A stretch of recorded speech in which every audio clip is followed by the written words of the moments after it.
Welcome inside Region 10 basketball. Our game of the night brought to you by Ideal Home and Paint. Devin Dixon, Andy Thompson, thanks for being with us inside the Fieldhouse. Crimson Cliffs High School hosting the Dixie Flyers for our game of the night here on ESPN 97.7 as well as CEC TV. Watch it on our website, sportsradio977.com. CEC, of course, shooting the beautiful HD pictures for us tonight. Double D, how we feeling on a Friday night? Feeling good, man. Always good to be at the Fieldhouse. I love the coaching matchup we got. Coach Casey Winters, you go back to when he got hired at Crimson. I thought that's a great hire as he left, Coach Judkins in Dixie State and went back to the grassroots, the high school level. And then Coach Tyler Roberts, since he has taken over for Coach Cuff, he was a longtime assistant. He went to Dixie High.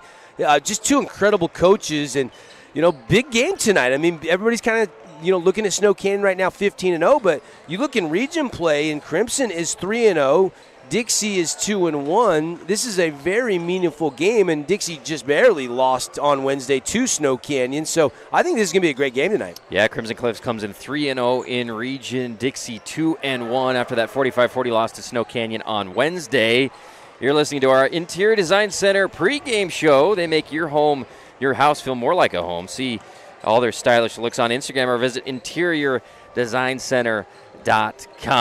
Devin, we were able to talk to Coach Tyler Roberts earlier on the Devin Dixon show, and it was pretty pleased with his team's effort defensively against a really good Snow Canyon team. How does he make it translate to kind of a different team, a super up-tempo Mustangs here at home? Well, anytime you lose Risco Brooks, there's going to be a little adjustment period. You go from your senior, leading scoring point guard to losing him, and that's not easy. Now, Jordy Roberts is a really good sophomore. I mean, Coach's son, he is an unbelievable ball handler, great court vision. He can actually score it really well as well, but just lacks that varsity experience. And so that's an adjustment they're going to have to make. But the bigger issue was the post scoring was not there. I mean, I think Lemke had 8 against the Warriors. Barban only had 2. Kean Webb only had 2. Those big post players got to give a little bit more offensive production, and Coach Roberts knows that. They just didn't execute that well. It'll be interesting to see what the tempo is like tonight. We were chatting about that earlier today. Both these teams average above 60 points a game. Dixie almost 61 a game, and Crimson right around 64 points a game. So it'll be fun to see, if Dixie wants to, try to slow the Mustangs down, or if they're content to run with the Mustangs, because we know Coach Winters wants to run and gun and get a lot of shots in every single high school basketball game the Mustangs play in. One of the biggest storylines for the Flyers, of course, Risco Brooks, who's out there on the floor right now, but in street clothes and a beanie. He was out with the captains. He broke his face a couple games ago, won't be suiting up. We don't know when he'll be back. So the question for Dixie is who makes up – that's your leading scorer if you're the Flyers. Who makes up his point production? Well, I think Jordy Roberts can do a little bit of that, his actual replacement. But we saw on Wednesday Cam Dyer score 14 points and really play inside out, flashing his athleticism. I mean, he's a young guy new to the game of basketball. He's very raw, but the kid has so much upside, so much athleticism and potential. But again, I think Grant Carter has to shoulder some of that load. Kyle Lemke, Kean Webb, some of the post players, Bronson Barban. I mean, for Dixie, it's always been a collective effort. All these guys are capable of it. It's just who's going to be that night. Crimson Cliffs comes in 9-3 overall, but 3-0 in region. This is a team that went to the state quarterfinals last year. They've lost, a few guys from that team, but a lot of talent, including Hudson Hawes, who leads them in scoring, was selected as a co-MVP headed into this season. Pretty spread out, those scoring-wise. Not a single superstar on this team, just a really good team overall. Yeah, Hudson 14.3. Jordan Eaton averages double figures, 10.8. Travis Matthews nearly 10, 9.8 coming in tonight. All those guys can lead the team in scoring. McCone is a really good scorer. They've got some guys off the bench that can really come in and give you some good minutes and score it as well. So it's going to be fun to see, who gets the most of the shots tonight. I mean, they love Bridger Jones as a distributor. He's not really the scoring option for this team. He wants to distribute. I like the way Houston Johnson's coming along. Just a junior. Britton Johnson's son, this kid's got a lot of upside. He's starting to fill out, starting to get more coordinated, catching up with his body a little bit. And I've been very impressed with him from last year to this year. He might be one of the most improved guys in all of Region 10. You're listening to the Interior Design Center pregame show inside our Ideal Home and Paint game of the night from the Fieldhouse. Crimson Cliffs hosting the Dixie Flyers. Other region games going on tonight over on our sister station 92.5 FM, 890 AM KDXU. That is Pineview going to the Jungle to play Snow Canyon. Obviously, Snow Canyon, the #1 team in the state in 4A, top 4 team in the entire state. They're 15-0, looking to remain that way at home tonight. Then Desert Hills and Cedar up in Cedar tonight on 590 KSUB up in Cedar City. Both of those teams winless, looking to get their first region win of the year. Yeah, it's going to be a fun night in Region Hoops. I don't know if we're going to have all tight ones like we did on Wednesday night where, the biggest win was Crimson beating Pineview by just 8 points. Right. But I have a feeling everybody's trying to jockey for position. I mean, even the Desert Hills and Cedar teams, they still have a lot of life. They know they're getting the playoffs. They just got to start getting some confidence. Both those teams trying to find their identity. Cedar more defensively trying to find their identity, and Desert Hills offensively trying to find their identity. I mean, Desert Hills lost to Hurricane the other night. Lincoln Holmes had over half their points. I mean, he had 24, and it wasn't even enough as they lose 51-46. So, that's going to be interesting. Ty Harrison, I think, still out. So Zab Santana and Aaron Munson. So, and then, of course, that Snow Canyon Pineview. Pineview's going to bring it every night. They're going to bring the maximum effort, but they're going to have to shoot it really well if they're going to hang with Snow Canyon. Devin Dixon, Andy Thompson at the Fieldhouse, Crimson Cliffs High School. We're about to get underway. You're listening to our Interior Design Center pregame show. We're going to take a 2-minute break. When we come back, we'll give you our Camping World keys to the game for each team, keys to victory tonight. High school hoops, Region 10 basketball on ESPN 97.7 and CEC TV. Check it out at sportsradio977.com. If you're heading home, listening in your car and wanting to watch it, aren't able to come to the arena, sportsradio977.com. We're going to take a break. 2-minute break. We'll be back with the Camping World keys to the game right after this.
And welcome back.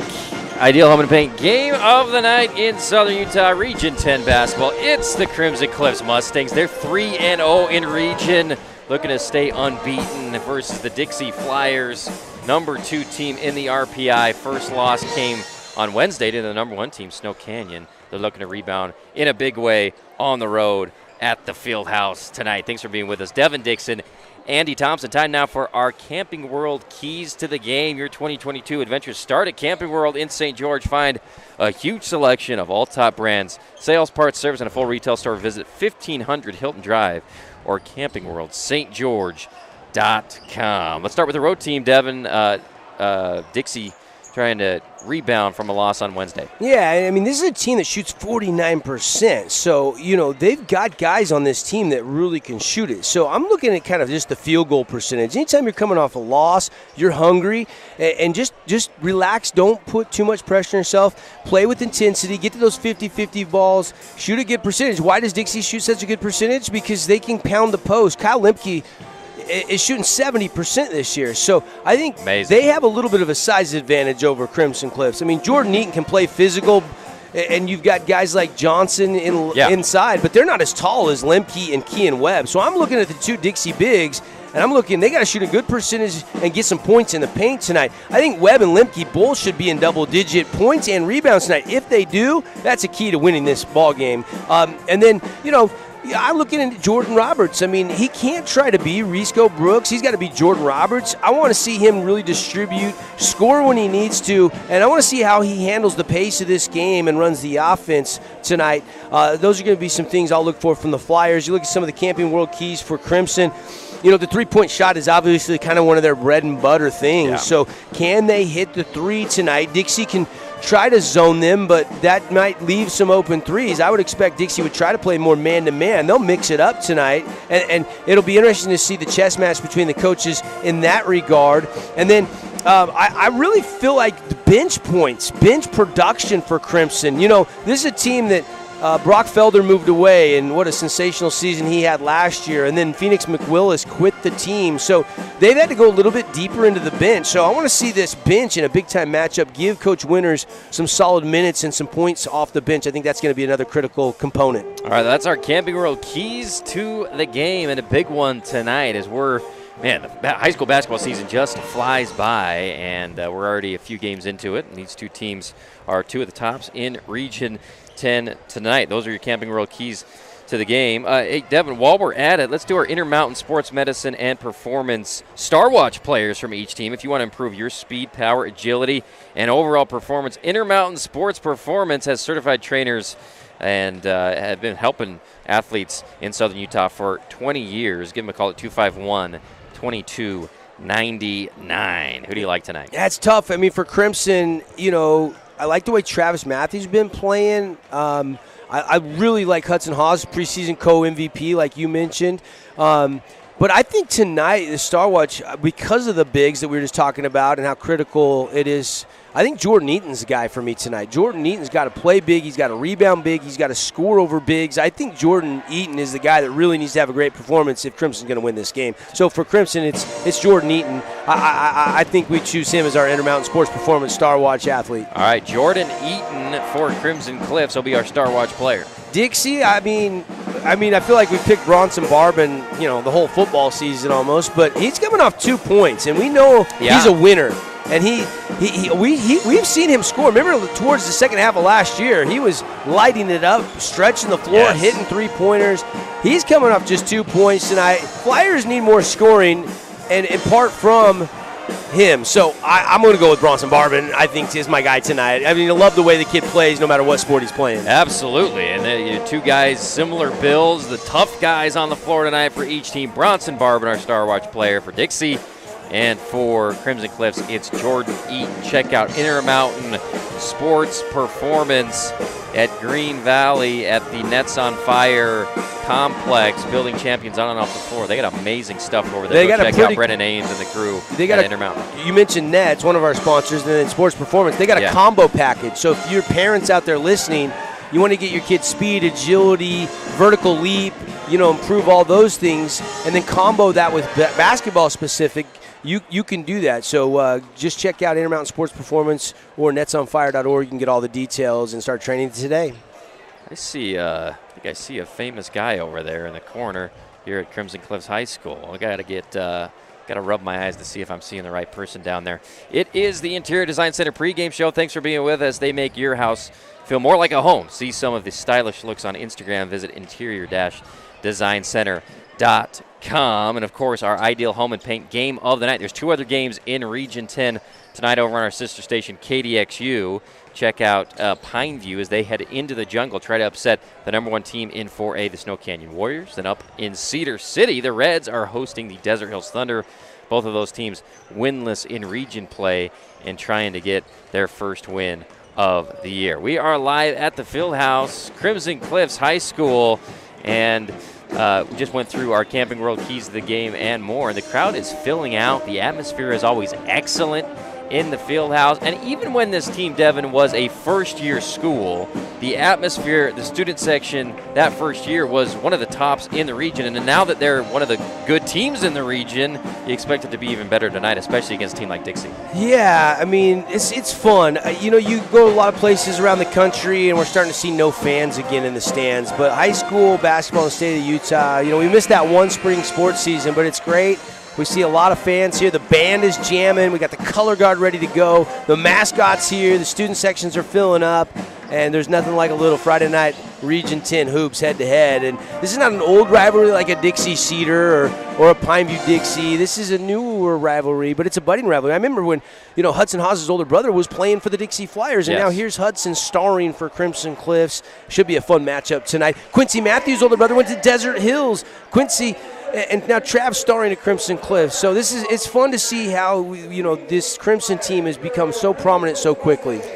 Thanks for being with us. Our Interior Design Center pregame show. It looks like we're about ready to sing the national anthem as the Crimson Junior ROTC will present the colors. Devin Dixon, Andy Thompson, ESPN 97.7 as well as CEC TV. You can check it out on sportsradio977.com. We'll take a 2-minute break, and we'll be back with the starting lineups brought to you by Sky Mountain Golf Course right after this 2-minute break. Let's try this my way. With available 4-wheel drive, it takes me straight to the top in style. And a wild side that's always ready for whatever's next.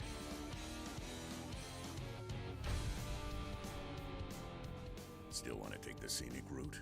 Sure thing. Keep it wild. 4Runner. Toyota. Let's go places.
I take the road less traveled, run free, unwind, unravel, someplace outside with lots to do. Green trees, red rocks, and don't forget that blue sky. The sunshine shining, sunshine pouring on me. Think I might just stay a while. Say hooray all day because the sun is gonna shine on me. Sun is gonna shine on me. Sun's gonna shine on me.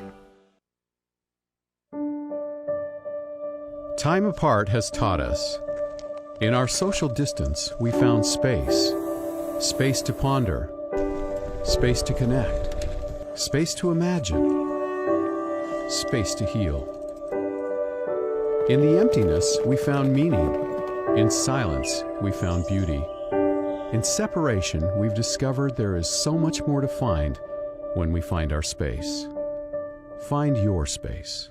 Asphalt. It's not something we think about much except when it's in bad shape. At Holbrook Asphalt, we help cities, HOAs, and businesses avoid replacing painfully expensive roads and parking lots. To avoid the cost of replacing asphalt, you must effectively preserve it while it's still in good condition. University research has shown Holbrook Asphalt's HA5 slows asphalt aging by 67%. We make your pavement assets last longer, cost less to own, all while achieving higher property values. Visit holbrookasphalt.com to discover more.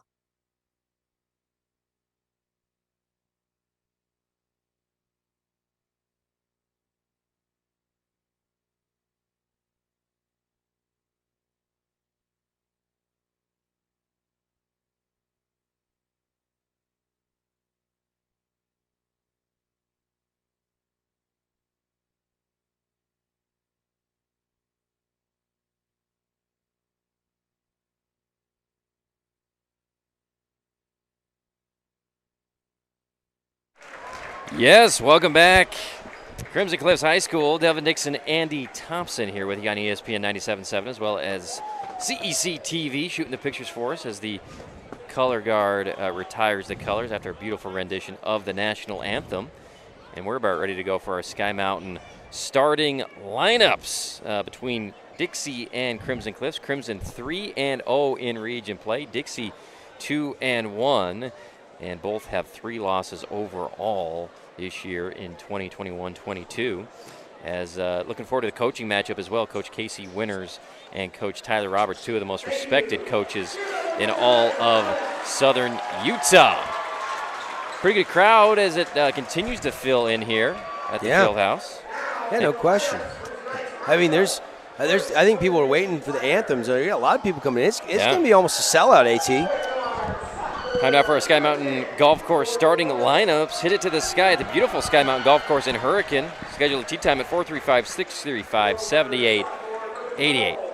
Starting at point guard, number 10, Jordan Roberts for the Flyers. Number 12, Kyle Lemke, just a sophomore. He has been tremendous offensive weapon that we heard a lot about at Media Day. And Coach Roberts said, you may not know him now, you will know him a few games into the season. There's Bronson Barbin, our Star Watch player of the night for the Flyers. Grant Carter, wearing number 30. Tenacious defender as well as a really fun scorer. Scoring a bunch of different ways for the Flyers this year. And the big man, number 35, Kean Webb. Yeah, Carter averaging 11.5, really good numbers there. Get 2 assists a game, averaging over a steal a game. And Barbin averaging 6.5 points, 5.4 rebounds. Lemke, 11.5 and 4.8 rebounds. And then how about Webb? I mean, 8.2 rebounds a game. I mean, Crimson's going to have to rebound in this game. That's another key. They got to try to get on the glass on the offensive and defensive end if they're going to have some success tonight. And out go the lights for the Mustangs. And here comes the starters for Crimson Cliffs. Bridger Jones wearing number 5 tonight in the all-white unis for Crimson. Here comes Travis Matthews. Bowing to his sensei over there. Maybe one of the students out there or a teammate. I can't tell. The lights are off here. Jordan Eaton wearing number 23. He's going to have to play big tonight against this big lineup for Dixie. He's our Star Watch player for the Mustang. Yeah, I like Jordan Eaton's game. He's unbelievably tough and strong. Got a good mid-range game. But they need the sharpshooting from Hudson Haas tonight as he gets introduced. He's a sniper, AT. Wearing number 24. He can make it rain, especially here at home. And the man in the middle tonight for Crimson Cliffs will be number 31, Houston Johnson, who waits patiently for them to finally call his name. He'll run through the tunnel of teammates and meet his team at midcourt. We'll be ready to go here. Hit it to the sky at the beautiful Sky Mountain Golf Course, and don't forget to bring your camera. Yeah, it's breathtaking views. They got an amateur coming up next weekend out there. Sky Mountain Amateur. It's going to be great weather, I think. I mean, beautiful. Was it 65 today in January here in Southern Utah? And probably 69, 70 in this gym, maybe even warmer, man. And we'll see if these teams come out with some hot shooting to match the weather we had today. It'll be interesting to see who can throw the first punch. Let's get it going. We're ready. As student sections sway, Dixie wearing their all-black blackout tonight for the Flyers. And Crimson Cliffs' theme is what, Devin? Going on safari? Yeah, something like that.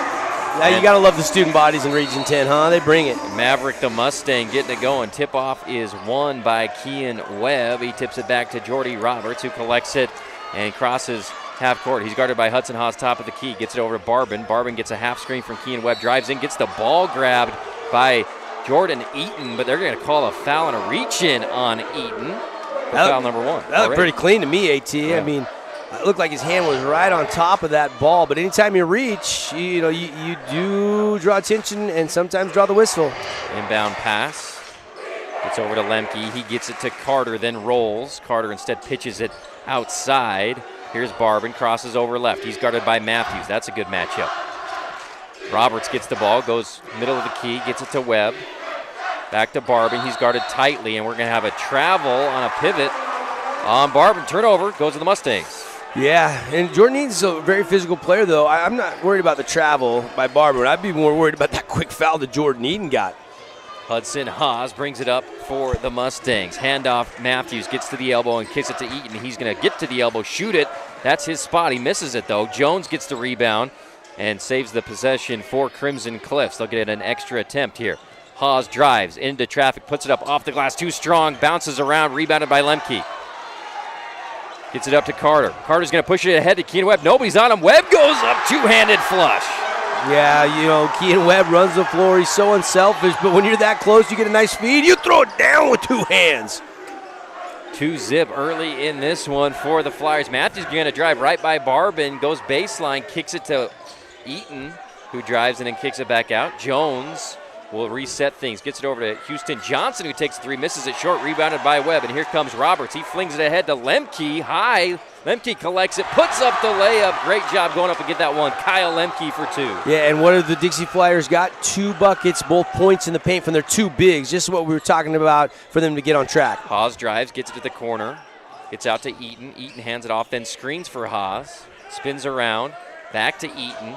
Eaton's going to drive middle. He's guarded by Lemke, and he's going to get pushed, hand checked, and a foul will be called on the ground. It'll go against Kyle Lemke, his first, and the Mustangs will have it underneath their own basket. If you're staying with us here in this one all night long, we'll keep you updated with Hearst Ace Hardware updates. Snow Canyon and Pineview cross town, 8-5 Warriors midway through the first quarter. That game started a little before this one.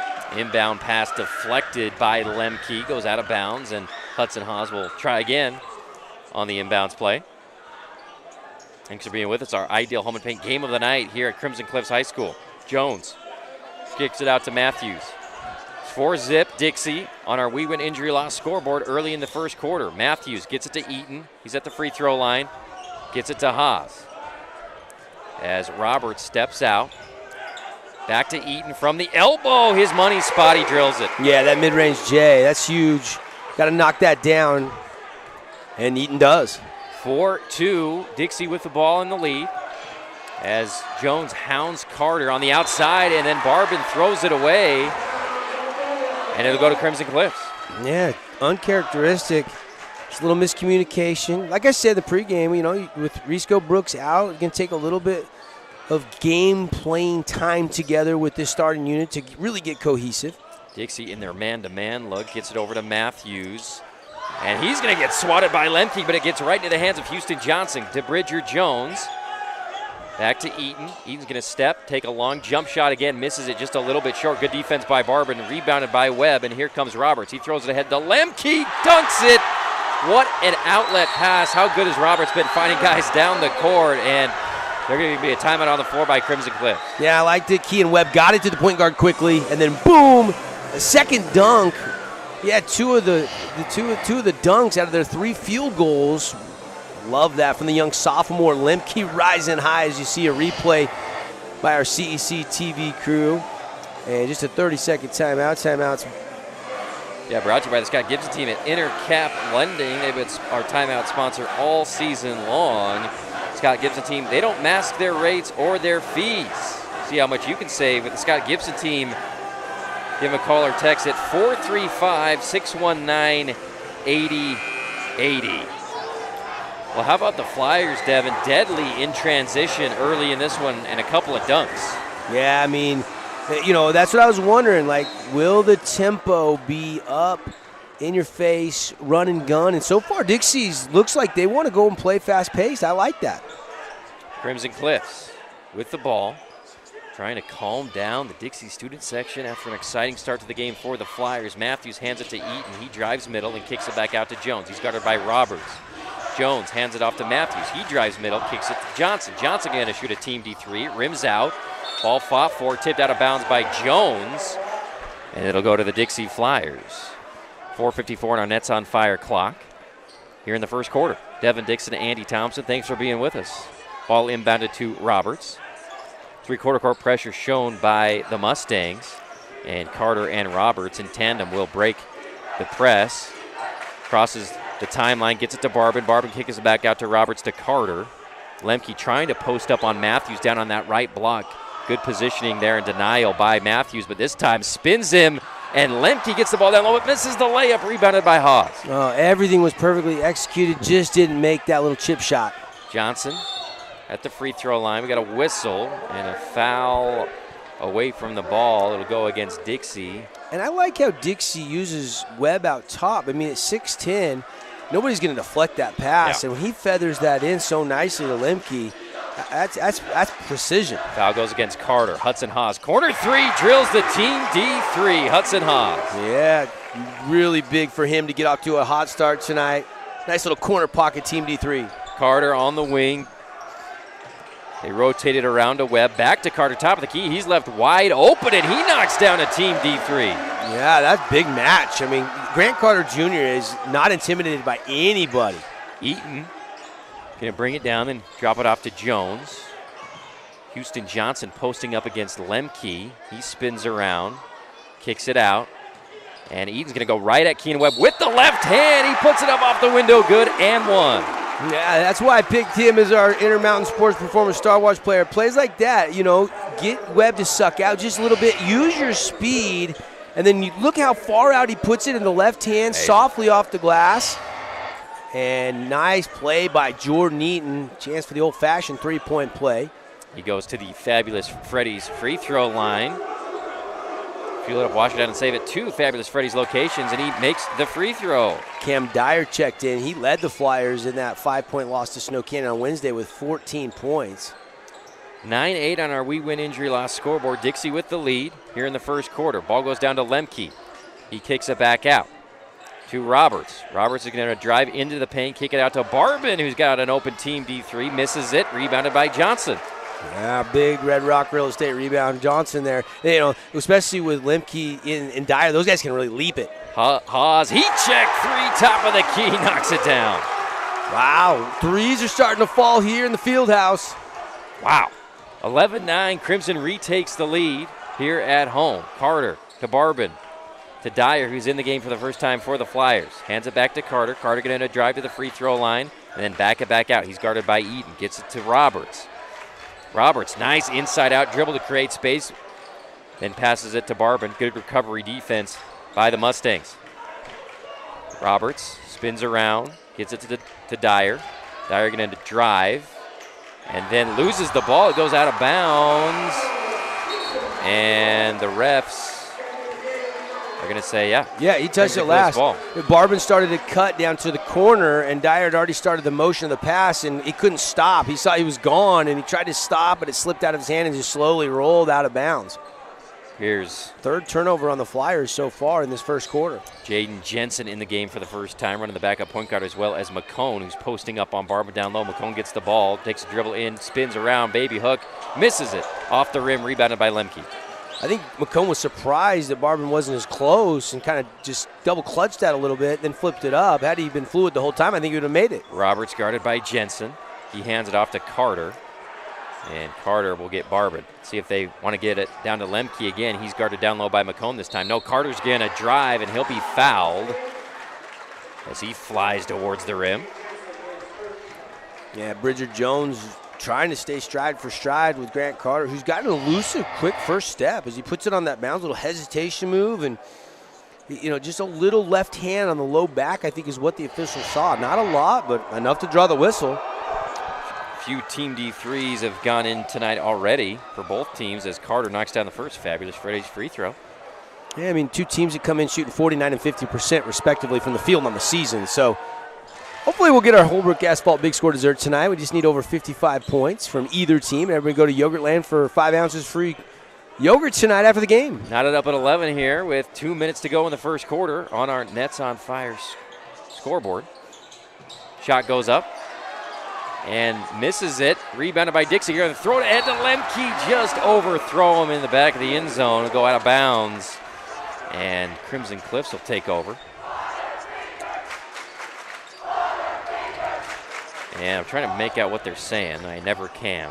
Ball goes over to Jensen for Crimson Cliffs. He's going to hand it to Matthews. Matthews going to go hard at the rim. Nearly loses his balance. Flips it up. No good. Rebounded by Dixie. Roberts wants to push. And then he pulls it out. They did not have numbers. I think he wisely pulls it out. Looks over at his dad for the call. 1:20 on the Nets on Fire clock. Dyer, baseline drive. Woo! He goes up, gets blocked from behind by McCone. And a whistle blown. McCone stares him down afterwards. But Dyer will get to go to the free throw line. McCone trying to help out on that backside block. Dyer wanted to elevate and throw down there, AT, but I think you'd rather foul Dyer and roll your chances at the line. So I like that play by McCone. Nearly had the block. Absolutely. As Dyer goes up, free throw, good. Coach Roberts telling us Cam Dyer has just really got a ton of upside. You can see the athleticism. Saw a replay there. Man, got a lot of ball, didn't he? Absolutely. And Dyer's second free throw attempt is good. That makes score 13-11 for the Flyers on our We Win Injury Loss scoreboard.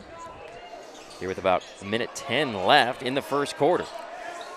Matthews to Hawes, inside, high post. McCone kicks it out to Jensen. Jensen will drive, throws it across the court to Eaton, who throws a rainbow shot up from the short corner, good. And if he's hitting those, that's going to suck those bigs a little further out of the key. So that's big for Jordan Eaton to get those mid-range Jays to go. He's got 7. Post-to-post pass the other side. Webb to Barbin. Barbin goes up, gets fouled, but misses the shot. He'll go to the free throw line. I mean, college coaches are going to see Kean Webb, 6'10", and they're going to go, why doesn't he score more? Why doesn't he, his rebounding is great, but his scoring is only, 6 a game? But his assists, I mean, he would almost rather make a dime like that than hit a little floater from the middle of the key. He's a very unselfish player. Barbin makes his first free throw, first point of the game. Hearst Ace Hardware update. Snow Canyon leads Pineview 18-15, about just under 6 minutes to go in the first half. 15-13 Flyers with the lead. Ball brought up by Jaden Jensen. And we'll see how much time Coach Winters wants him to waste this possession. None. As Jensen casts a 3, misses a short, rebounded by Eaton. He puts it up too hard, and Dixie gets the rebound with a chance to hold for the last shot. Already with a 2-point lead. It's Grant Carter who will walk it up for the Flyers.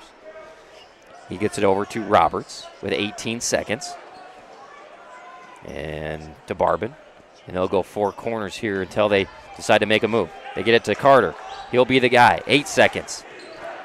6 seconds. High post pass. And then a handoff poked away by Hudson Hawes, and he'll go all the way to the other end and score it right before the buzzer to end the first quarter at 15-15. What a first quarter effort. We'll take the break for the first quarter. We'll be back with more Region 10 hoops right after this on ESPN 97.7. 1, 2, 3, 4. 0.52 kilograms. This graph is square. Pretty close. Artemisia is all the sage brushes, but there's your needle and thread. Which one is this? Come down. Turn, please. Ready? Sodium carbonate.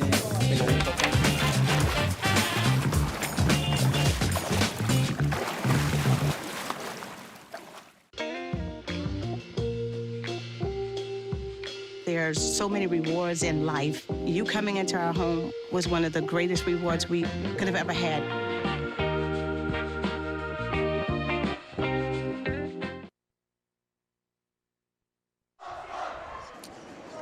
Welcome back. Devin Dixon and Andy Thompson. Double D. Pretty good first quarter from each team as we're tied at 15. Yeah, good shooting. I'm entertained. Got a couple Flyer dunks.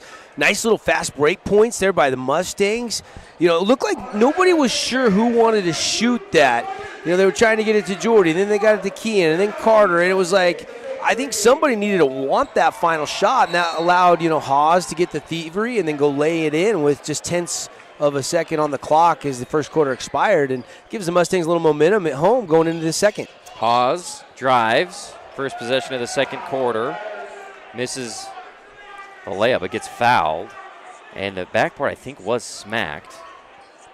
But they're going to send Hawes to the Fabulous Freddy's free throw line. 2 shots. And then I missed the replay, so I couldn't tell what happened there. But Hawes going to the free throw line. He's their leading scorer this year. He's got 2 threes in the first quarter. And he's an excellent free throw shooter, as you'd predict. And he rolls it in. He avoids the announcer curse there, just barely.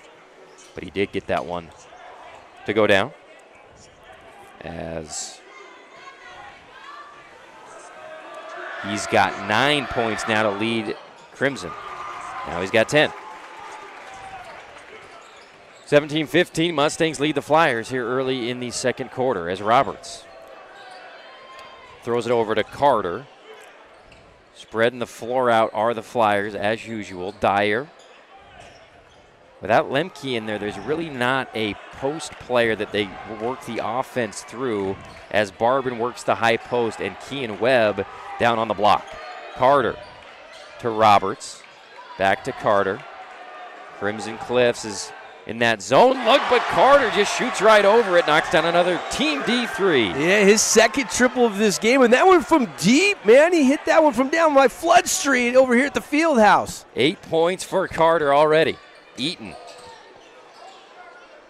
drives and then kicks it out. Haas will launch a three. He's going to miss it short, rebounded by Barbin. Barbin gets it to Roberts.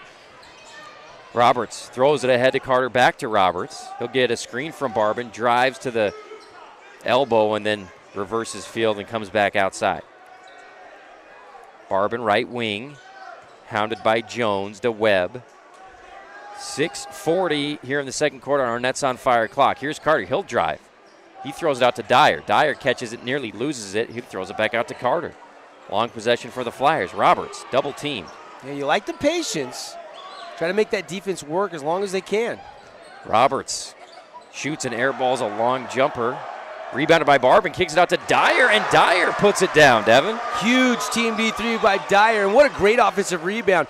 You know, Barbin is gobbling up rebounds, one on the offense and the defensive end on the last two possessions.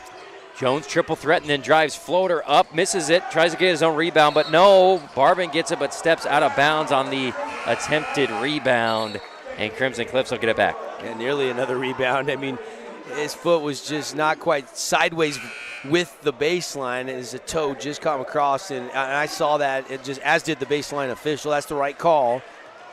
Kyle Lemke re-enters the game for Barbin. 21-17, Dixie with the lead on our We Win Injury Law scoreboard.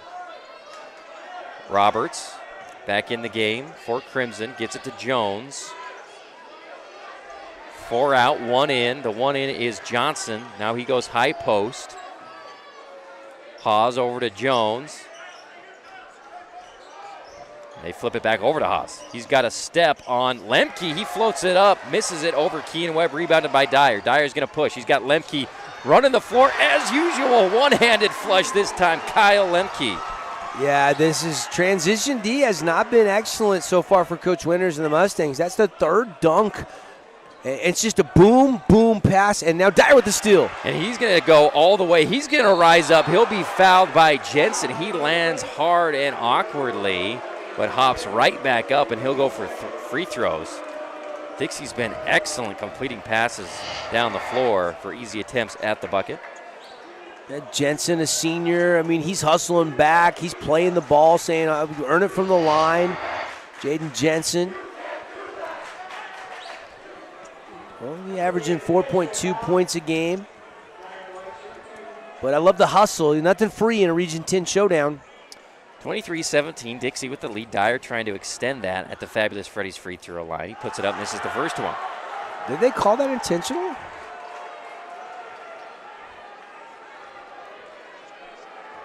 Two with the ball.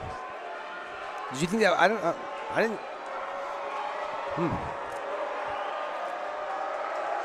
Dyer, second free throw, good. And he put his finger up to the Mustang student body section as he made that second one. Largest lead of the game all of a sudden for the Flyers, and they're going to get the possession here. Was it clear path, AT? It looked like clear path? Yeah, I mean, I think the intentional foul is justified. Yeah. Roberts will throw it up to Webb. Webb gets that out to Carter, to Barbin. 24-17 now for the Flyers. 5:11 left in the second quarter. Our Nets on Fire clock. Ball goes down to Lemke. He's guarded by Roberts. He'll collect himself, go baseline, spin around, kick it to an open Barbin. Good recovery defense to close out by Haas. Barbin's forced to pass it to Roberts, and Dixie will reset.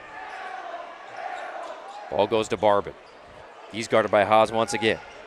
Lukenge in the game for the first time for Crimson as he's following around Jordan Roberts. Webb gets it to Roberts. Lemke, right block, gets underneath the basket. Tough angle, puts it up, misses it. Ball tipped around and then rebounded by Lukenge. He's going to push it ahead to Roberts. Roberts drives middle, loses the ball, tries to pass it outside, but it's intercepted by Dixie and Roberts.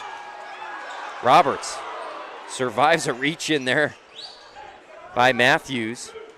And Dixie with the ball back in the half court. That's Carter, guarded by Jones. And Dixie being very patient. They look like they want to run, and the last few possessions they've been very patient. Travel there. Grant Carter just took an extra step. Another turnover. Crimson's defense in the half-court set has been pretty good, though, Andy. They're hanging in there, but they need a good offensive possession right now, down by 7. Appreciate you being with us. Play-by-play tonight brought to you by Intermountain Sports Medicine. They've got trainers at each Region 10 contest to help keep our athletes safe. And we appreciate Intermountain Sports Medicine. As we have a drive by Jones and a foul will be called against Jordan Roberts. And Crimson Cliffs will have the ball on the baseline with a 7-point lead as some substitutions being made. Lukenge goes back to the bench for Jordan Eaton. Ball goes up top to Matthews.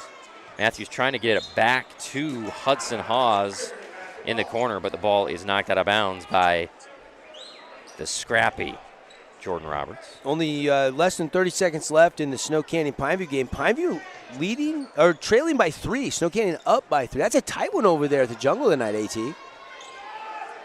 Never know. Expect the unexpected. That's right. Johnson. Jumper. Spins out. Rebounded by Barbin. Roberts looking ahead, wants to get it to Lemke, but he's fronted by Eaton. Good defense. Barbin gets the ball, guarded by Matthews. There's some good defenders on this Mustangs team. Good athletes in Matthews and Eaton. Here's Lemke. He's got it at the three-point line, gets it to Webb. Webb looking to pass, gets it to Roberts. Lemke will repost down low, but he's fronted by Hudson Haas this time. And they'll have to kick it back out. Now they try to whip it into Lemke. Wasn't quite ready for it. Goes off his hand, out of bounds. Mustangs ball. Yeah, I think that's the 5th or 6th Dixie turnover in the first half. Crimson has a couple less. I think they've got 3 or 4. Pretty well played first half. Both teams really fighting, hustling. Not too many turnovers. Both teams shooting a pretty good field goal percentage, but been a little drought, about a 2.5-minute drought for the Mustangs. 24-17 on our We Win Injury Loss scoreboard as Eaton drives right into Webb. Webb's going to get called for a foul. And I like Eaton being aggressive there, getting to the line, knowing his team is on a little drought. Now you got a chance to throw some points up on the board from the Fab Freddy foul line. Not a lot there, though. Enough? What was that? You misled me. The guy's 7 feet tall. He just had his hands straight up. Yeah. Here's Eaton, knocks down the free throw from the Fabulous Freddy's free throw line. Fuel it up, wash it down, and save it 2 Fabulous Freddy's locations. And that is 2 on Kean Webb. Crimson Cliffs has 18 points, all scored by 2 guys. That's Hudson Hawes and Jordan Eaton. 10 for Hawes, 8 for Eaton. Looking to make it 9. Puts up the free throw. Good.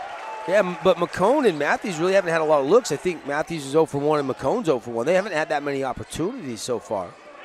24-19, we win injury lot scoreboard with 2:45 left here in the first half. Carter gets it to the outside to Brecken Robinson, who's in for the first time. Lemke going up, he gets blocked. Jump ball will be called as he was kind of blocked downward, and the ball will stay with the Flyers. Great defensive play.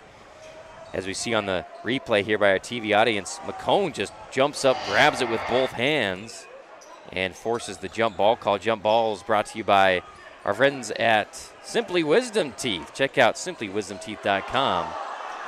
Dr. Hendrickson does a great job. For $899, you get all 4 wisdom teeth pulled. Travel, another turnover, Devin. Yeah, Robinson just checked in and then just kind of shuffle those feet out top right in front of the official, and another Flyer turnover. And here comes Maverick the Mustang. How many high schools actually have a full-blown mascot like that? That's pretty cool. Here's Jordan Eaton. Hand off to Haas. He's going to take it another Team D3. Knocks it down. Yeah, and Haas, you don't want to see him get really, really hot from outside. 16 points a game. It's his third triple of the half. 24-22. Dixie still with a 2-point lead. But Haas, 13 points. Eaton, 9 points.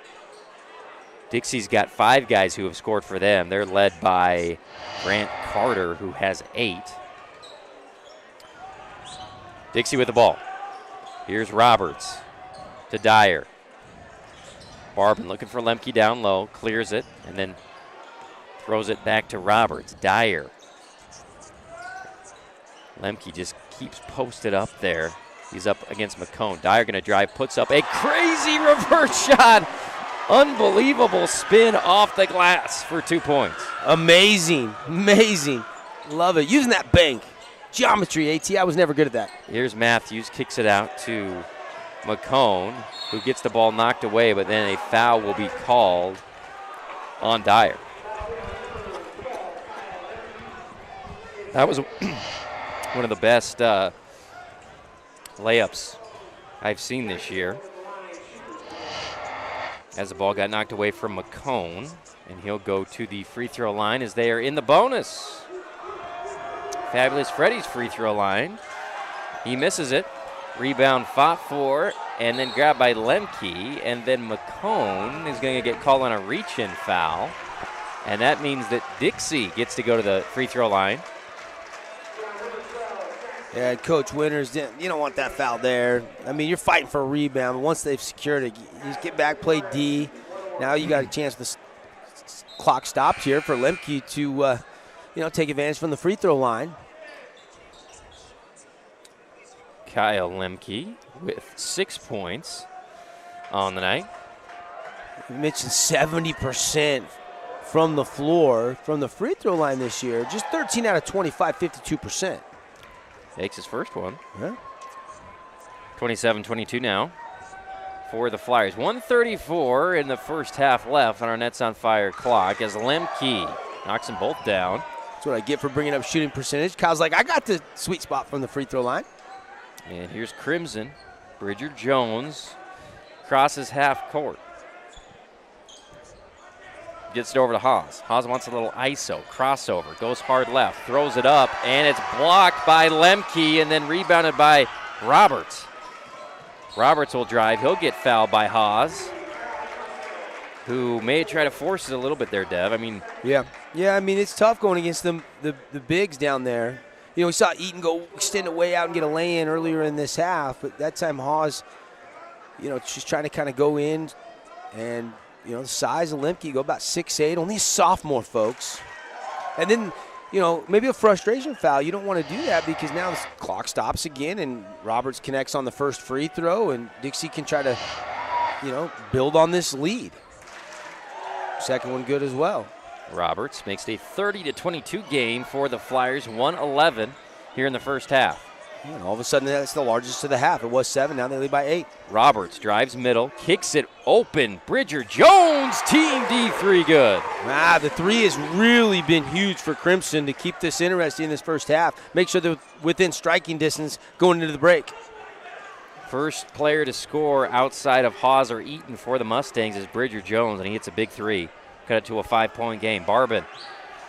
Dixie goes to their 4-corner look here to end the first half, and Roberts will hold it and then dribble it, and Crimson ain't going to pressure him. Ball goes over to Barbin.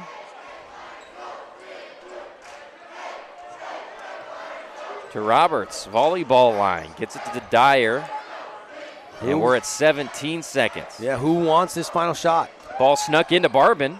He jump stops near the rim and then doesn't shoot it. Kicks it back out to Roberts, who shoots the jumper, and he makes the 17-footer. Huge. And now you got to hurry and get a shot off for Crimson. 2, 1 second. Shot goes up. It's blocked by Lemke, and no good. Attempted by Bridger Jones, and that's our halftime score, folks. 32-25. The road team coming into the field house. They got the 7-point lead We'll take a 3-minute break. When we come back, it's the Info West Halftime Show. Thanks for being with us. Devin Dixon, Andy Thompson, ESPN 97.7. We'll be right back.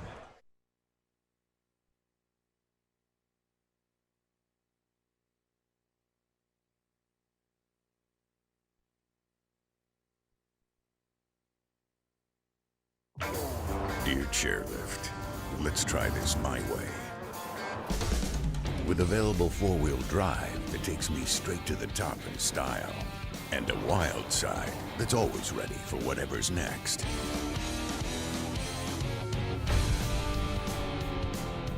Still want to take the scenic route? Sure thing. Keep it wild. 4Runner. Toyota. Let's go places.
I take the road less traveled, run free, unwind, unravel someplace outside with lots to do.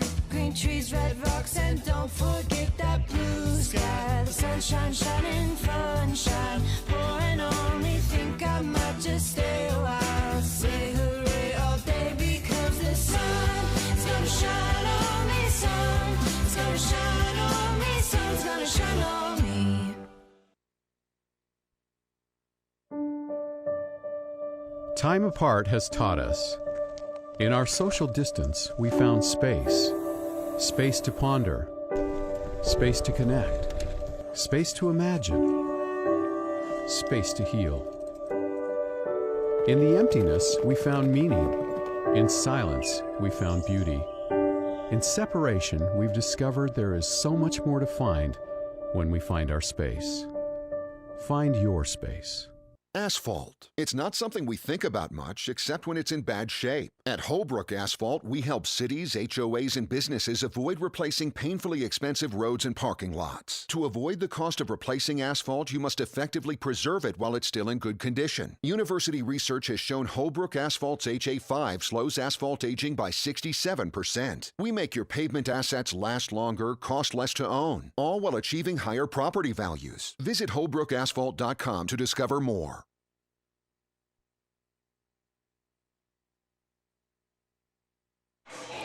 Welcome back, Devin Dixon Show. Wait, this isn't the Devin Dixon Show. It's the Idaho Home and Bank Game of the Night. Goodness gracious. Devin Dixon, Andy Thompson, thanks for being with us. ESPN 97.7, 32-25. Dixie with the lead over Crimson Cliffs as we get a picture of the Crimson Cliffs dance squad getting ready for region competition with a little Jurassic Park theme.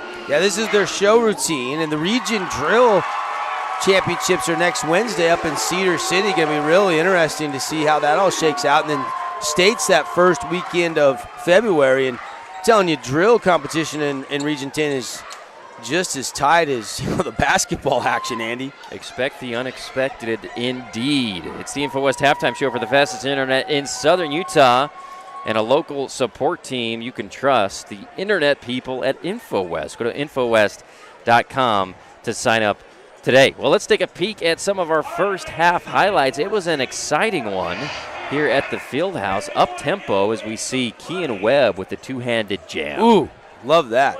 And then almost immediately afterwards, they throw it ahead to Lemke for a quick layup. Jordan Eaton loves that spot. There's the Lemke dunk. Yeah, a couple transition fast break points for the Flyers. They're really outletting and going, but Hudson Haas got it going. 13 points in the first half. That was his first 3 from the corner pocket. And then we see Grant Carter fling one up. He had a couple threes in the first half. And they were kind of answering each other. This was all like right in sequence. There's Jordan Eaton with another 17-foot jumper from the baseline. And then Haas steals it away. This was the end of the first quarter. Just beat the buzzer, getting that layup in. And Carter going to size that up and say, okay, I'm going to shoot it from downtown. And then Dyer answering. A lot of threes in this first half. And Lemke another little soft one-handed dunk. Haas drills another 3 from the barrel. And then that is an acrobatic reverse layup by Cam Dyer. Is that Donovan Mitchell? Goodness gracious. And then Roberts bounces in a little jump shot to end the first half. And our score 32-25. Let's take a look at our Wilkinson stats for the Dixie Flyers. 3 guys with 8 points. That's Grant Carter, Kyle Lemke, and Cam Dyer. They all lead the Flyers with 8 points. Jordan Roberts had 4 points. And then Bronson Barban had 2 free throws. And Keen Webb had a field goal, that dunk. For Crimson Cliffs, not quite as spread out. Hudson Haas had 13. Jordan Eaton had 9. The only other score was Bridger Jones with 3. And those are our Wilkinson's stats. Light it up, Region 10. Since 1946, Wilkinson's House of Lighting has been a fan of all Southern Utah sports, lights, fans, and fixtures. Check them out at Wilkinson's. They welcome contractors and homeowners. We just had a student, I think one of the Crimson students, shooting for cash at the half, and he hit the lay and hit the 3. It took him like 4 attempts, and then he was running out of time. He only got 2 shots from half court on the second one. As time was going, he made it. And I think they're doing another shoot. I love the halftime in Region 10 basketball, AT. You got the drill team, you got shootouts, man. This place is packed. I love it. Thanks for being with us. InfoWest Halftime Show. Go to InfoWest.com to sign up today. We'll get you some Hearst Ace Hardware updates. We're going to take a quick break. We'll be back with those from around Region 10. Let's take a 2-minute break. Back with some Hearst Ace Hardware updates right here on ESPN 97.7. Dear Chairlift, let's try this my way. With available 4-wheel drive that takes me straight to the top in style, and a wild side that's always ready for whatever's next.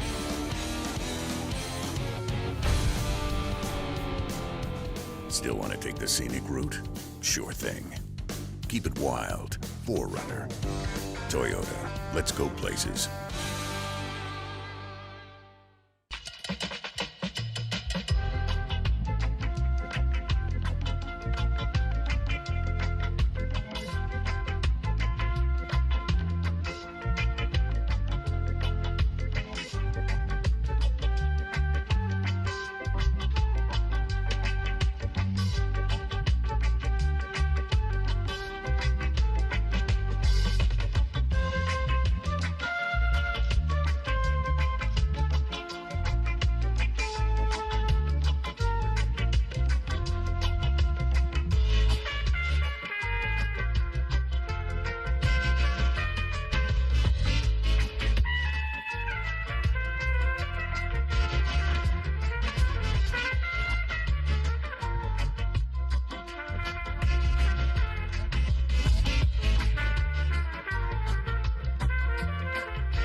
I take the road less traveled, run free, unwind, unravel someplace outside with lots to do. Green trees, red rocks, and don't forget that blue sky. The sunshine shining, sunshine pouring on me. Think I might just stay a while. Say hooray all day because the sun is gonna shine on me. Sun is gonna shine on me. Sun's gonna shine on me.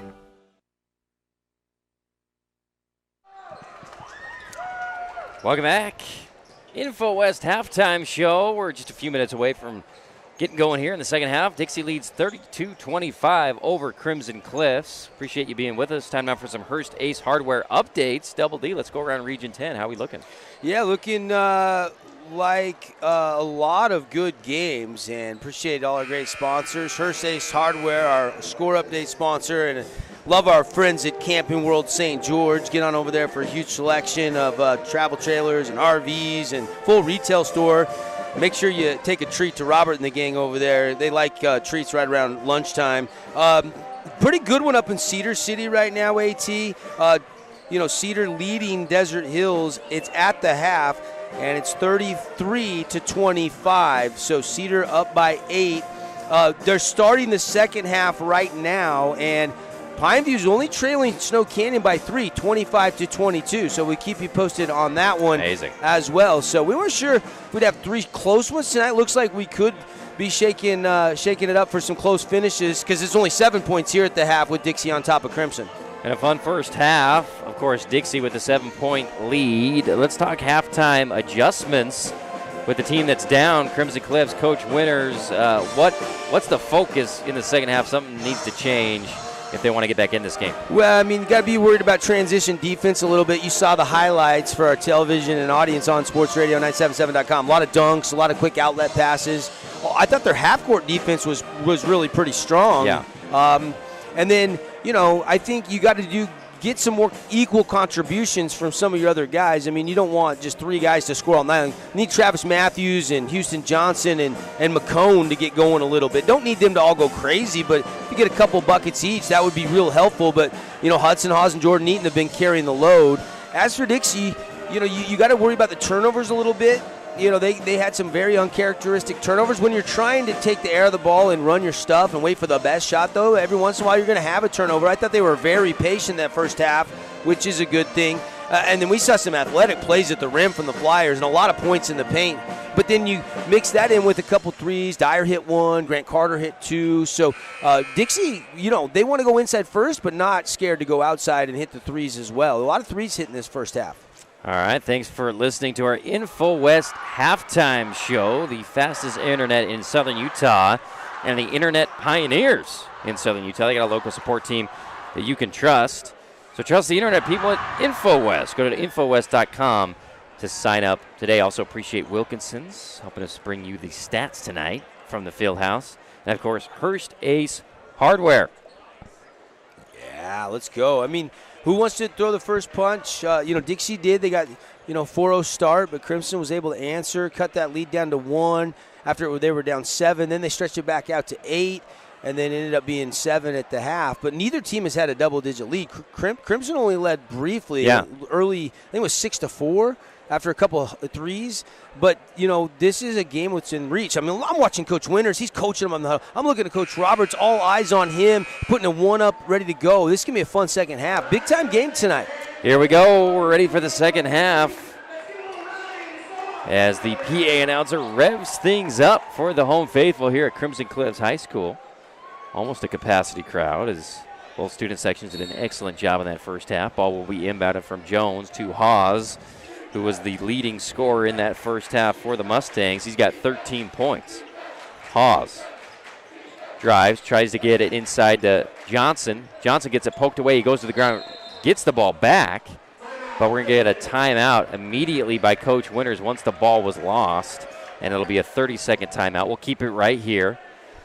It seems clear that, in the first half a little bit, and now in the second half, first possession, they want to try to get a little inside-out going, even though they're at a disadvantage in the post. Yeah, and I think Dixie had a pretty good rebounding edge. I bet they were plus 5 or 6 in rebounding in that first half. And so you look at the Red Rock Real Estate rebounds, and I think Crimson's got to fight. They don't have the size. They got to fight and get these rebounds, offense, defensive rebounds. Not a bad job, I didn't think, in the first half, but something they got to try to do even a little bit better, if possible, against this big Flyer team in the second half. Now, I wonder who's going to win the war on the boards. I think that's going to be a big key in the second half. Timeouts brought to you by the Scott Gibson team at Intercap Lending. They don't match their rates or fees at Intercap Lending, the Scott Gibson team. Here's Bridger Jones. He'll inbound it for the Mustangs. Ball goes over to Roberts. He'll drive from the left wing. Floats it up with the right hand. Misses it. Rebounded by Kean Webb. And Dixie always looking to push off of a miss. Roberts doesn't find anybody, so they'll run their half-court offense. Gets it over to Barbin. Looking for Kean Webb is Carter. Webb turns to face on Eaton. Spins baseline, then spins back. Doesn't get the foul call. And now the Mustangs are going to push. Here's Bridger. He puts it up off the glass and good. Ooh, sneaky. I thought maybe he could go reverse. Instead, he just slipped it up quickly in front of Barbin and got it to go off the window. Nice bucket in transition. Jones has 5. Barbin, right wing, gets it to Webb. Webb to Roberts. 32-27, Dixie with the lead. They get it to Lemke, left block. He's going to baby hook it up, but it rims out somehow. Rebounded by Johnson, and here comes Hudson Haas. It's a good look by Lemke. Just did everything but go down. Haas crosses over in front of Lemke, then fadeaway jump shot, misses it long. Ball tipped around, gotten by Houston Johnson, saves the possession, and they'll get another shot. Eaton, open 3, he'll take it, misses it long, and this one pulled down by Barbin. Red Rock Real Estate, rebound for the big fella. Here's Palmer as Coach Roberts yells what he wants in the half-court set. Barbin gets it in the corner, kicks it back out to Roberts, to Webb, to Carter. And Lemke had pretty good position there. They didn't throw it down to him. They want him on the other side. Lemke gets it off the glass. Pretty good contest by Johnson, and it's no good. Rebounded by the Mustangs. Here's here's Matthews. He goes up, and he'll be fouled by Barbin. Yeah, you're right. I mean, Lemke, a good move, but Johnson challenged it, and then Crimson getting it ahead. And Travis Matthews, who has yet to score in this game, hard attack, and I think Barbin's good position if he doesn't come down with that left hand. Once he comes downward motion, pretty easy call for the officials. Here's Roberts, or I keep saying Roberts. Matthews puts up the Fabulous Freddy's free throw good. That's his first point of the game for Crimson Cliffs. Coach Winters has been telling us how great of an impact Travis Matthews has had this year. He's been probably their most consistent player all season long. 32-29, Dixie with the lead here in the third quarter. Here's the drive by Roberts. It's blocked, and here comes Crimson Cliffs. Kick out to Jones. Extra pass to Hudson Haas. Open 3. He misses it.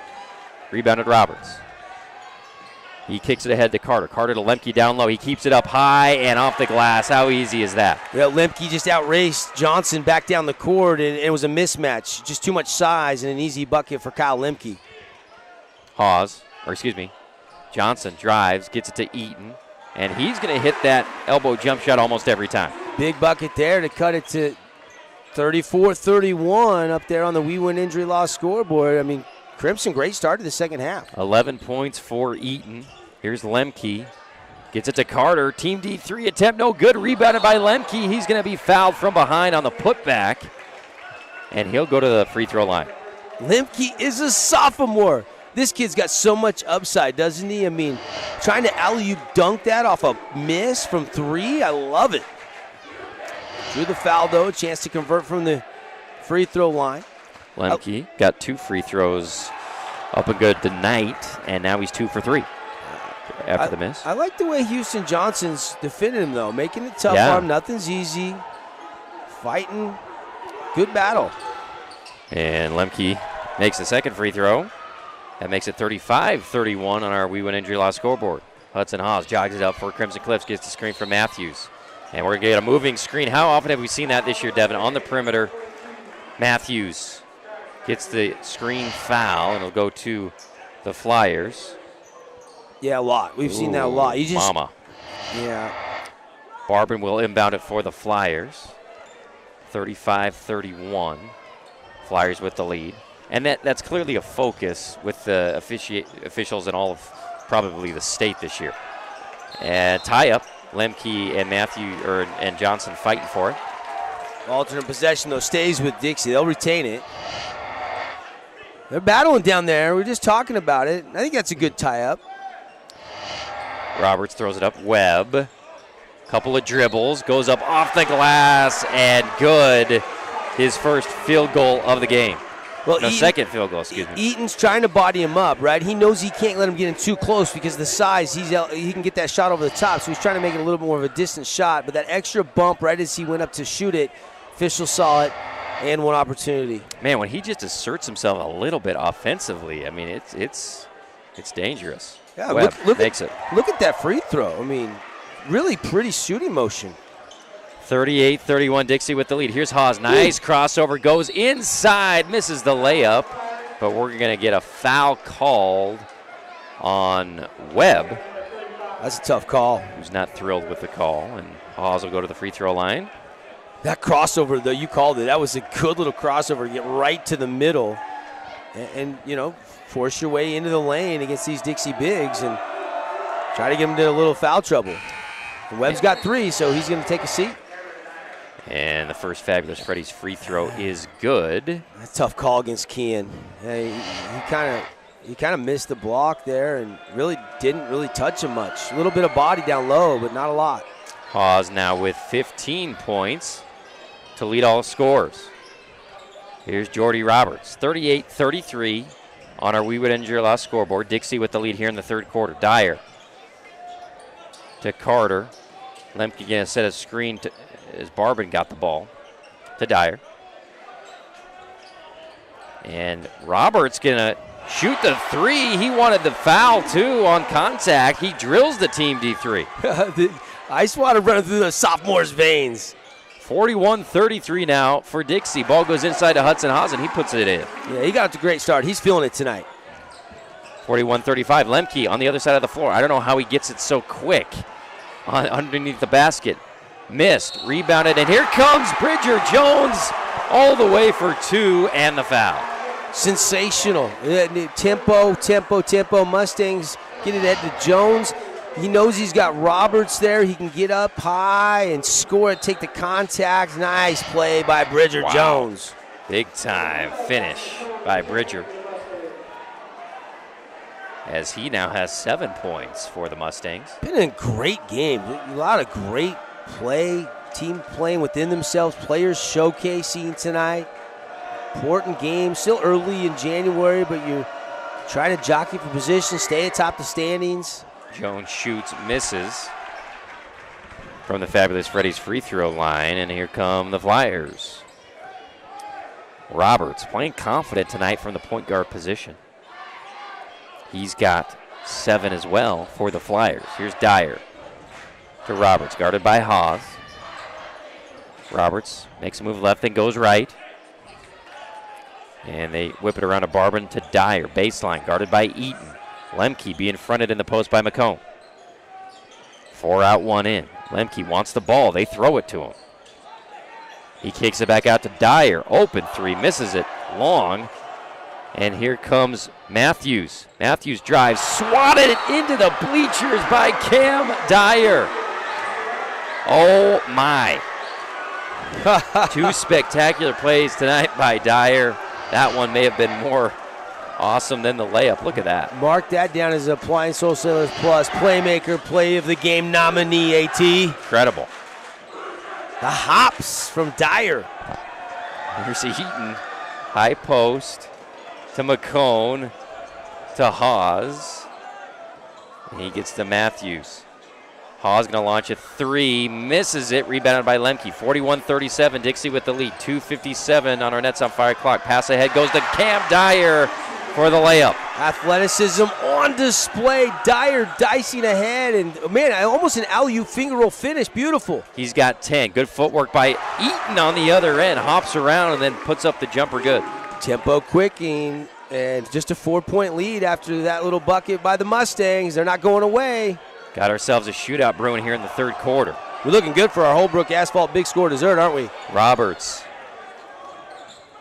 to Carter. Carter fakes the shot, then drives, and he'll be fouled going towards the hoop. And McCone is the man who will get the foul. Quick Hearst Ace Hardware scoreboard update. Cedar right now has grabbed full control. They lead Desert Hills High School 50-34. And Carter puts up the first free throw good. The other score, Snow Canyon into the third quarter now, 39-32. They lead Pineview by 7 going to the fourth. Carter with 9 and 10. He's got 2 threes made and 4 free throws made for Dixie. 45-39. Dixie over Crimson. Crimson with the ball. Pass goes inside to Eaton, and they're getting some easy buckets down low. Jordan Eaton now with 15. Here's Roberts, guarded by Jensen. Roberts drives in, gets it to Lemke. Baseline, he puts up a layup. Well, all of a sudden, the defense we saw in the first half is like vanished, Andy. Both teams scoring at will, it feels like. Hawes drives, and we got a whistle. And a foul will be called on. They got on Grant Carter. Grant Carter, yeah. He's second. Both teams with 4 team fouls here in the second half. Here's Jensen. He's going to travel. He hesitated. Out top like that, easy call to make. And the Dixie student section helping him with the rules of the game as the Flyers will have the ball and a 6-point lead. Ball is inbounded to Roberts. And one of the sub didn't get it. Here's Carter. 140 on the Nets on fire clock here in the third quarter. Dixie with the 47-41 lead. Carter holding the ball, guarded by Bridger Jones. Gets it over to Roberts. Back to Carter. Spreading it out. Wanting to shorten the game here. Roberts guarded by Jensen. 4 corners for Dixie. Barbin gets it back out. And it's been a up-tempo third quarter. And they're trading layups the last few possessions. Maybe Coach Roberts says, let's slow this thing down a little bit. Here's the drive. Roberts puts it up for Lemke. Alley-oop, misses the layup.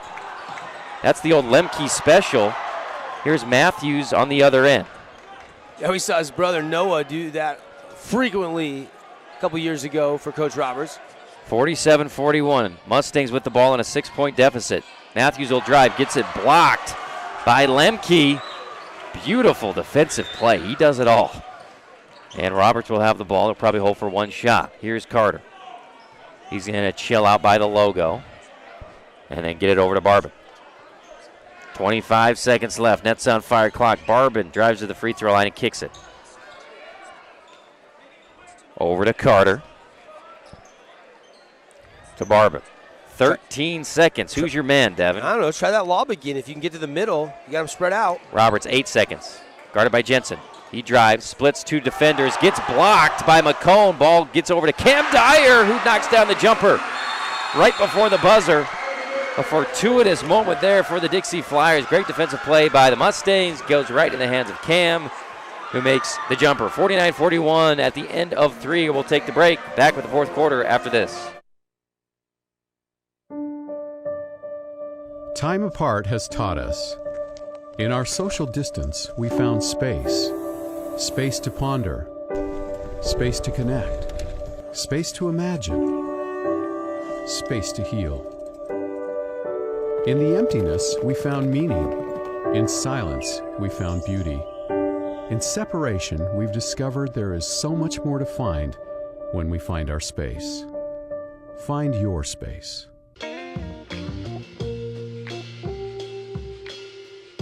After you joined our family, it was like, I really do feel complete now.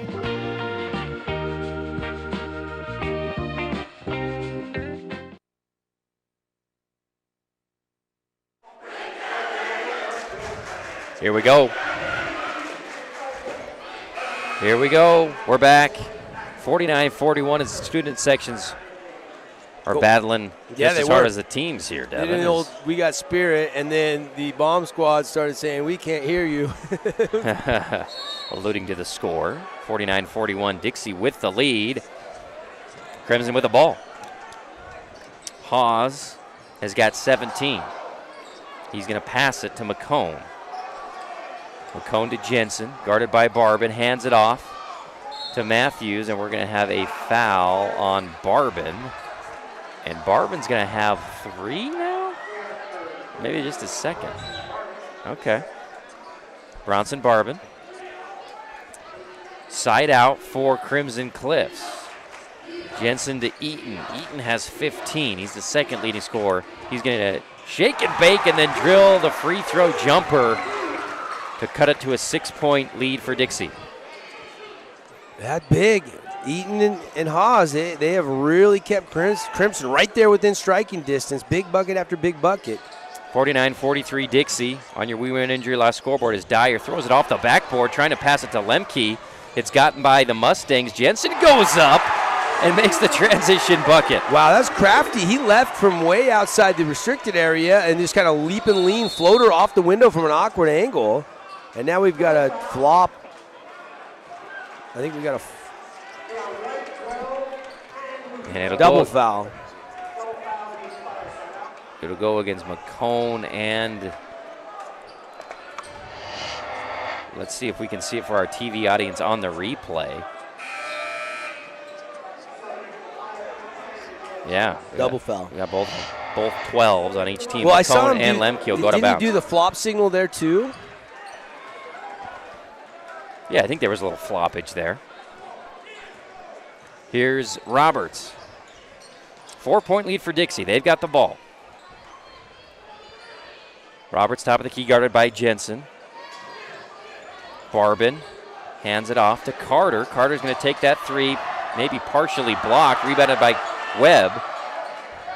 Offensive rebound, and gets it back out to Carter. Carter's going to step on the baseline, turns it over to the Mustangs.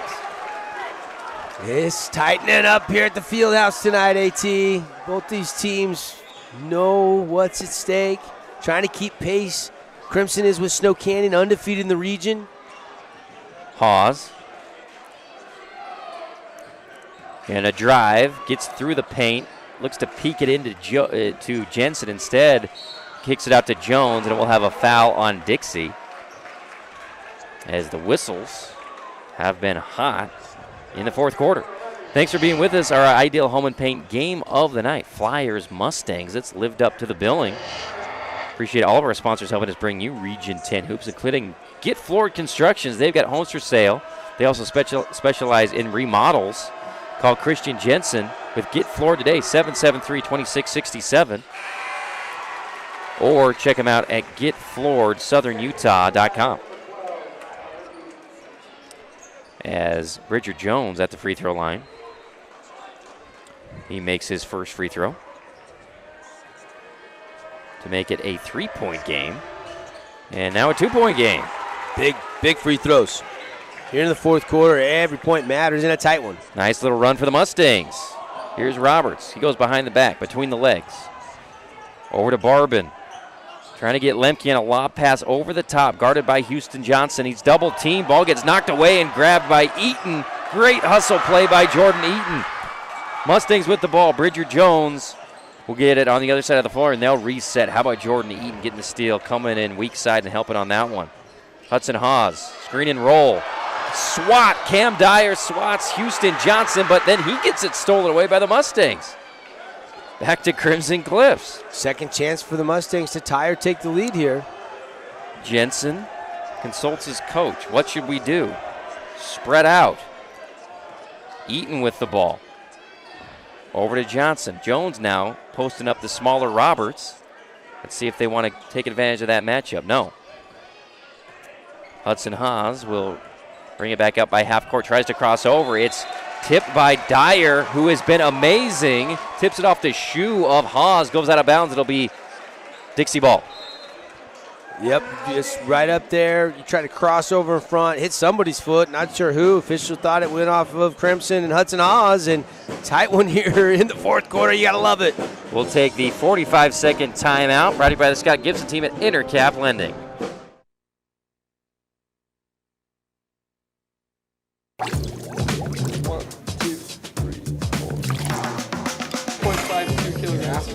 This graph is square. Pretty close. Artemisia is all the sage brushes, but there's your needle and thread. Which one is this? Come down. Turn, please, right? Sodium carbonate.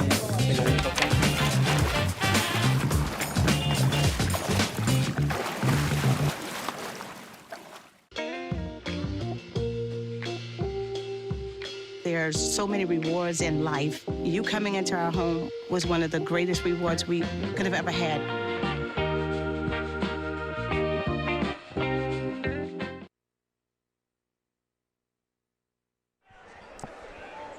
Welcome back. 49-47. Dixie leads Crimson Cliffs here in the fourth quarter. 5:22 on our Nets on Fire clock. Devin Dixon, Andy Thompson. Appreciate you being with us. Man, it's fun to look at, who's going to be our Ernie's 2 Sinclair Station players of the game tonight. There's a lot of guys in the conversation. Dixie with the ball, 2-point lead. Roberts running the point guard. Gets it to Lemke. To Barban, who thought seriously about a 3 before saying, no, I'm going to pass it. Roberts. Ball gets to Barban again. And cycling it around against man-to-man defense of Crimson Cliffs. Roberts looking for Lemke. He's guarded by Houston Johnson. He backs into him, puts it up off the glass. Double team was late getting there, and he's going to make that every time. Yeah, good. His footwork is so good for a sophomore. Very polished. He's got 15. Eaton to Jones. 51-47, Dixie with the lead, Crimson with the ball. 4:32 left in the fourth quarter. Here's Jones to Haas. Haas has 17. Haas hesitates, then throws it inside of Jensen, lobs it over Lemke, good! What a quick release by Jensen. Jaden Jensen, it was hot potato poop, and it went down. That was great. Amazing. He's had a couple shots like that here in the fourth quarter. Yeah, that little runner, the leaner he had. Yeah. In transition, yeah. Carter to Dyer. We got a 2-point game. Dixie with the lead and the ball. Roberts behind the back to Carter to Dyer. Once again, they go down to Lemke. He goes up off the glass. He's dominant in single coverage. The big man, Lemke, almost virtually unstoppable. 53-49 now. Dixie with the lead. Hawes going to launch a TD3, drills it, and one. Whoa, Hudson Hawes, a chance for the 4-point play. Ice water. 20 points now, and he can tie the game with a free throw. Well, you got to close out if you're Grant Carter. You got to close out. You got to contest. You can't let Hudson Hawes, of all people, have open shots, but just when you're trying to close out that quickly, the momentum takes him into the shooting hand. He was able to release it cleanly. And then the body contacts what the officials foul. And that's when you get the 4-point play, right? When you get the clean release and then the bump comes. Here's the Fabulous Freddy's free throw up and good. We got a tie ball game. And we're going to have Jordan Eaton moved on to Kyle Lemke in the half court. See if he can do something to stop number 12 in blue. As Lemke fighting for position against big, strong Jordan Eaton. 53-53. Ball goes out to Dyer. Dyer drives, tries to split 2 defenders. We're going to have a blocking call as he flew in there. Good sportsmanship shown as he helps up Bridger Jones. Yeah, we're 2 points away from the Holbrook Asphalt Big Score dessert, where everybody listening, watching, or at the games tonight can go over to Yogurtland, and everybody gets 5 ounces free. Compliments of Holbrook Asphalt. Andy, I'll meet you there. Absolutely. Here's Cam Dyer. Key free throws coming up. He's got 12 points, and he's going to roll this one out. Stays 53-53. Snow Canyon looking better as far as staying unbeaten on the season. They lead 49-37. It's like their largest lead of the game, only 2.5 minutes left in that game. And Dyer makes that one. Dixie 54, Crimson 53. 3:20 on our Nets on Fire clock. Eaton, top of the key, guarded by Lemke. To Haas. Haas going to get a screen. And then Eaton goes down low against Dyer. Instead, they keep it outside. Haas against Lemke. He likes this one-on-one matchup. He'll drive off of a crossover, throws it up high off the glass, no good. Rebounded by Dixie. Oh, good challenge by Lemke, and then great rebound by Lemke. He's had a sensational fourth quarter. Here's Dixie. They were in a close game on Wednesday, couldn't close it out. Let's see if they can do it this time. Dyer helping the cause with a jumper. Oh, I like that. Get to the middle of the floor, elevate, soft touch. Cam Dyer having a nice night again. Led them with 14 in that loss on Wednesday to Snow Canyon. Playing well tonight. And a timeout on the floor. We'll take it. Brought to you by the Scott Gibson team at Intercap Lending. 45-second break. We'll be back right after this. Time apart has taught us. In our social distance, we found space. Space to ponder. Space to connect. Space to imagine. Space to heal. In the emptiness, we found meaning. In silence, we found beauty. In separation, we've discovered there is so much more to find when we find our space. Find your space.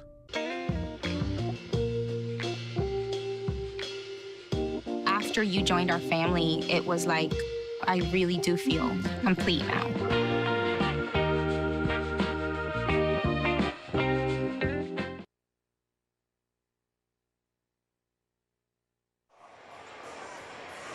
Welcome back. Fieldhouse 56-53. What a game. Devin Dixon, Andy Thompson for you on ESPN 97.7, CEC TV, Sports Radio 977.com. Beautiful HD shots here tonight. And guess what?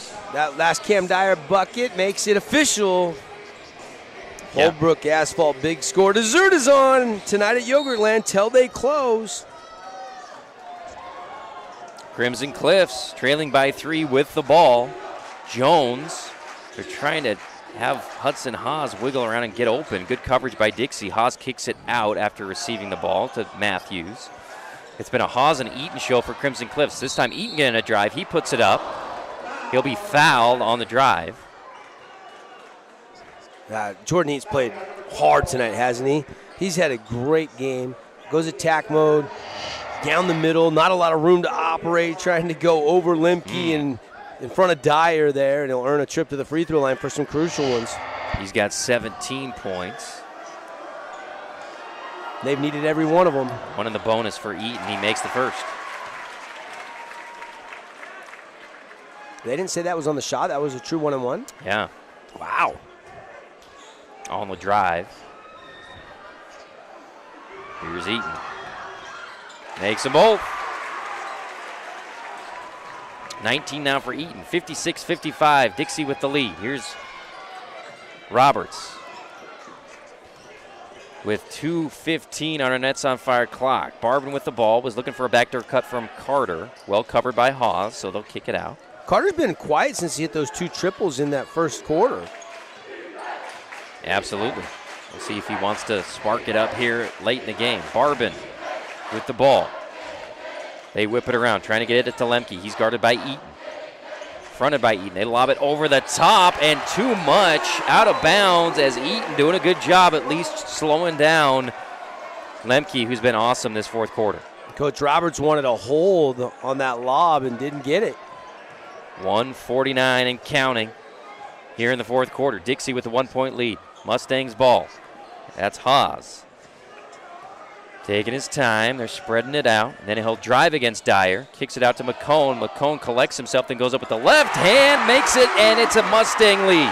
Clutch shot there. Just a little start and then stop, and then goes to that left hand. Beautiful move. Nice finish with that offhand. Amazing. His first bucket of the game gives Crimson Cliff the 57-56 lead here with 1:18 in the fourth quarter. Dixie with the ball. Here's Carter to Barvin. Top of the key, out to Dyer. Almost every possession is worked through Lemke. They're trying to find him again down low. He's guarded by McCone. He's got him posted up on that left block. Dixie whips it around the perimeter. Lemke reposts. Carter drives, kicks to Dyer in the corner. Back to Carter, open 3. He'll take it from the right wing. Misses it, rims out, rebounded by Matthews. Matthews gets it to Jones. 49 seconds. Crimson with the 57-56 lead. Barvin comes up to foul Eaton. Well, that's a big foul early. I mean, I think you don't want to waste too much time, but you're only down 1. There's just no shot clock, so why not foul early? But you could have maybe went 10, 15 seconds, tried to get a steal, but they choose time over that, and I like that. Sometimes you wait too long to foul. And Eaton will be at the line with a 1-and-1. We'll take the 45-second timeout right here by the Scott Gibbs team at Intercap Lending. We'll be back right after this. 1, 2, 3, 4. 0.52 kilograms. This graph is square. Pretty close. Artemisia is all the sage brushes, but there's your needle and thread. Which one is this? Comes down, carbonate, right? Sodium carbonate.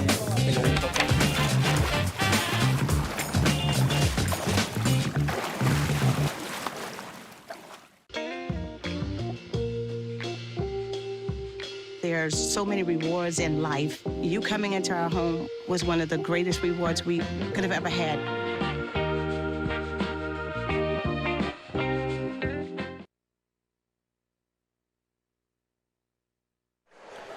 Welcome back, Devin Dixon, Andy Thompson, our ideal home and paint game of the night here on ESPN 97.7, and it has been an incredible matchup. We got a 1-point game. Crimson Cliff 57, Dixie 56. Jordan Eaton for the Mustangs will be on the free throw line to try to extend the lead for Crimson. Yeah, a lot of lead changes up there on the We Win Injury Loss scoreboard. This has been, as good as build. Fantastic game. Eaton misses the first. And that's why you foul early, and now he needs this one. Then he can try to take away the three-point line. And here's the second one, misses it. Ball tipped and rebounded by Matthews of Crimson Cliffs, and then he'll be fouled. I thought maybe Coach Winters was going to take a timeout once he got kind of in that corner, but that's a huge offensive rebound by Travis Matthews. It caromed off the rim and just off the right hand of Lemke, who was stretching out for it, and right into the hands of Crimson Cliffs. Here's Matthews. 2 big free throws coming up. He misses. Wow. That's 3 in a row missed by Crimson Cliffs. Yeah, a chance to just at least guarantee yourself you don't lose in regulation if you just get a couple. And now Dixie certainly got a chance to win it. Still a lot of time left. Here's Matthews. Puts it up and good. And that leaves the door open for the three. 58-56, Crimson with the lead. Dixie ball, 30 seconds on our Nets on Fire clock. Here's Carter, he gets it down to Lemke. He's gonna spin, hands it off back to Carter, who goes up for the layup, blocked. Rebounded by Lemke, he puts it up and good, and one. I would have almost fouled, not on the shot, and put him in the bonus. There's only 6 fouls on Crimson. Instead, they defend it well. Travis Matthews, great position, but McComb gets stuck on the back, and Lemke able to put it back up and in.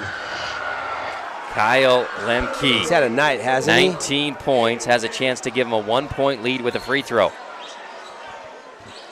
As both Coach Winters and Roberts coaching their butts off tonight. Here's Lemke for the lead. Rims out, rebounded by Matthews. Mustangs will have a chance for the final shot. 58-58. And Coach Winters wants the TO with 15 seconds left. Wow. Catch your breath, AT. What a play by Lemke. We'll take another 45-second break brought to you by the Scott Gibbons team at Intercap Lending. Stay tuned. What a game. Time apart has taught us. In our social distance, we found space. Space to ponder. Space to connect. Space to imagine. Space to heal. In the emptiness, we found meaning. In silence, we found beauty. In separation, we've discovered there is so much more to find when we find our space. Find your space.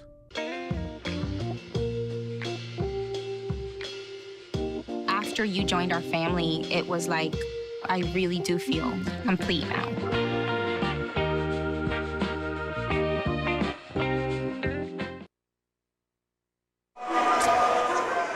Welcome back. Game tonight brought to you by our friends at Morgan Pest Control.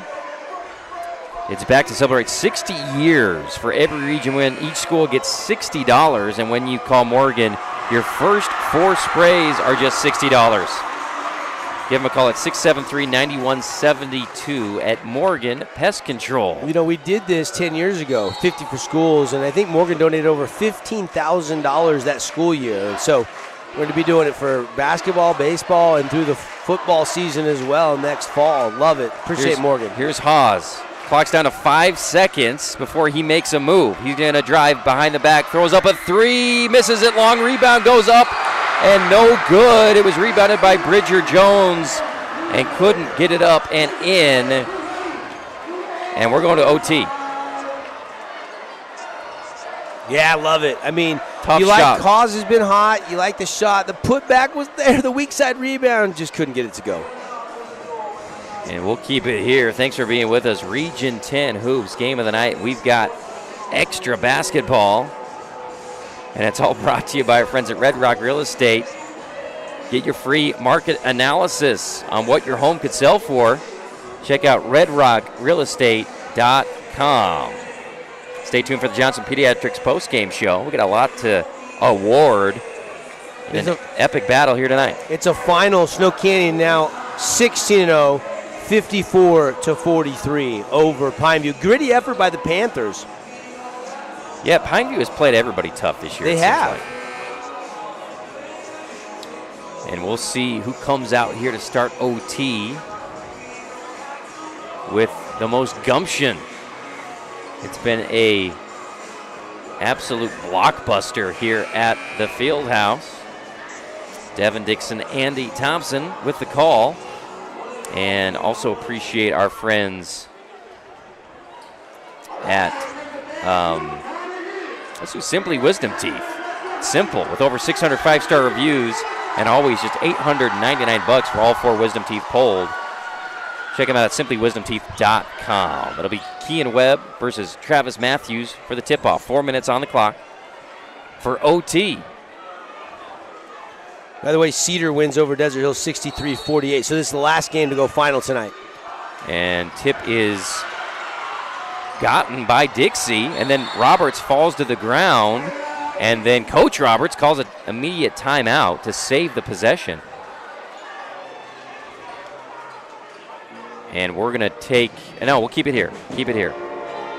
Just a 30-second break brought to you by the Scott Gibson team. They don't match their rates or their fees. See how much the Scott Gibson team can save you today. Give them a call or text at 435-619-8080. Take a look at some of our Hearst Ace Hardware updates while we can, Devin, around Region 10. Looks like Snow Canyon remains undefeated at 54-43 over Pineview, and Cedar getting the win, 63-48 over Desert Hills. Yep. Desert Hills, you know, that was a rematch of the state championship, and completely different teams, though, right? Both those teams lost a lot of really good seniors. And we're ready for play as Grant Carter will inbound it for the Flyers. Just 5 seconds went off the overtime clock before the timeout was called by Dixie. They haven't settled a thing. I love it. First OT game of the season in region play. Barb into Dyer. Dyer looking down on low to Lemke. He was fronted by Eaton. Lemke goes up, another and one. He is unguardable. That's a tough call against Jordan Eaton, too. I want to see the replay there, but you know, just a size mismatch. Eaton kind of tangled up. You know, anytime you lean the hand forward, even though I think he was on the ball, I think the official just sees that hand come forward, and Lemke, strong, move, got the size, another and one opportunity. He misses the free throw, and then we'll have a foul on the Flyers, but they got the lead, 60-58. And that'll put Jordan Eaton on the free throw line, who's missed his last 2 free throws, but he's made 5 on the night. Spins it, shoots it, misses it. And he's not a guy who misses a lot of mid-range shots or free throws, but he's missed 3 in a row now. And the second one is up and no good. Rebounded by Matthews, but then it's poked away by Roberts. Sneaky little play by Jordy. 2-point lead for Dixie. Roberts throws it ahead to Carter. Carter to Barbin. He's guarded by Bridger Jones. Barbin gets it back to Carter to Roberts. And Dixie's draws a foul out top on Jensen. But Dixie, I wonder what their stats are under Coach Roberts when they score first in overtime, because they're so good at spacing the floor out, you know, not turning the ball over. And then they can beat you off the dribble with the speed, get to the middle of the floor, or draw a foul like they did in this instance. Well, the only 4 minutes of overtime clock, you know, Nets on fire. Clock already 3:17 left. That's it. I mean, you don't want to fall behind by more than, 2 possessions, or you could be in trouble. First fabulous free throw up and good for Roberts. And here's the second one. Good. He's got 9. 62-58 Flyers on our We Win Injury Loss scoreboard. Jones to Hawes. Hawes fakes one way, goes the other. Floats it up, no good. Rebounded by Dyer. Man, just did not go down for Hawes. Well, him and Eaton have combined for, 40 points tonight? Here's Roberts. And we're going to have a timeout as Dixie was struggling to cross the timeline. And we're gonna take it with them. Brought to you by the Scott Gibson team. Dixie leads 62-58. We'll be back after this 45-second break. Time apart has taught us. In our social distance, we found space. Space to ponder. Space to connect. Space to imagine. Space to heal. In the emptiness, we found meaning. In silence, we found beauty. In separation, we've discovered there is so much more to find when we find our space. Find your space.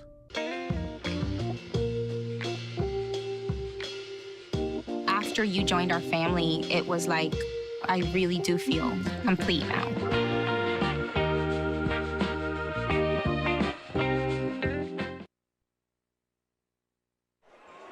Welcome back to the Fieldhouse. 62-58. Dixie with the lead. And it's been the Kyle Lemke show on the offensive end for Dixie. He's got 21 points. Dixie with the ball, and Crimson Cliffs need stops because they nearly poke it away there. Bridger Jones, and then they'll trap and foul. And Carter will go to the free throw line. Nearly a steal. Trap. Stop the clock. Still 2:49 to go, but the Flyers getting a chance to increase the lead from the stripe. I know you want to steal there, but probably too early to put him on the line again. Carter, free throw, misses it long. Both teams have kind of struggled down the stretch here with free throws, right? Crimson probably could have won this game in regulation had they made some free throws. And we see the replay there. And trying to get the tie-up or the steal. Second free throw is missed, and it's knocked out of bounds by Crimson. Yeah, Travis Matthews touched it last because Dyer got there first. Just the leaping ability of Cam Dyer. He's been great tonight. Coming off the bench, I think he's kind of really, adjusted well to this role of coming off the bench for Coach Roberts. Give him that spark. Carter with it, guarded by Jones, top of the key. He'll be rushed. He'll get around it. Flips it to Barbin, who will dribble it back out, get it to Dyer. And Coach Roberts is saying, get it back out. No, Barbin's going to drive and then kick it. No reason to go towards the basket. They'll reset and then get fouled, and Carter will go back to the free throw line.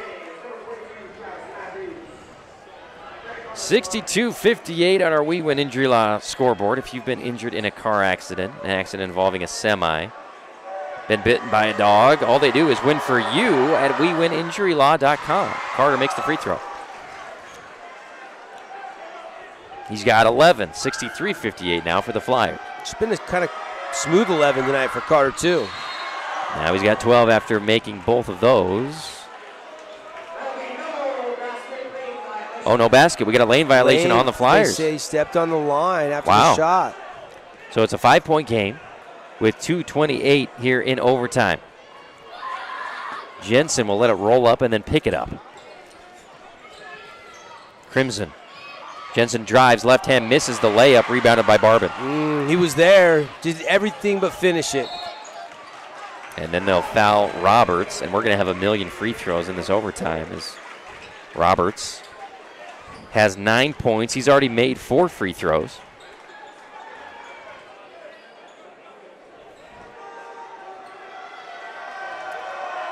And he's trying to extend the lead to 6, and he does. I don't think he's missed a free throw tonight. No, he's been really solid. Jordy's done a nice job letting the game come to him. Second one no good, though.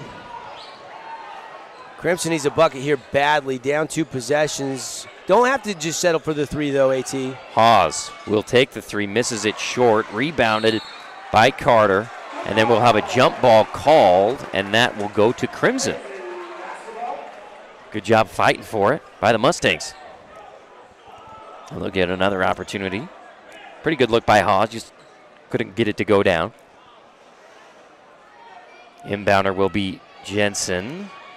And he finds Eaton cutting towards the basket. Left hand goes up, no good, and it's been tough Crimson can't buy one here. Oh, that's a great look. I mean, good pass on a bounce to the middle, Eaton right at the front of the rim, but it's the left hand. It's the off hand. Tough angle. And just couldn't get the soft touch. It was not an easy shot, but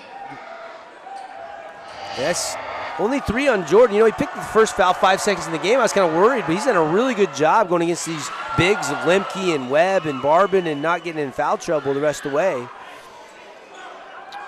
Barbin makes the first free throw. He's got 3 points now.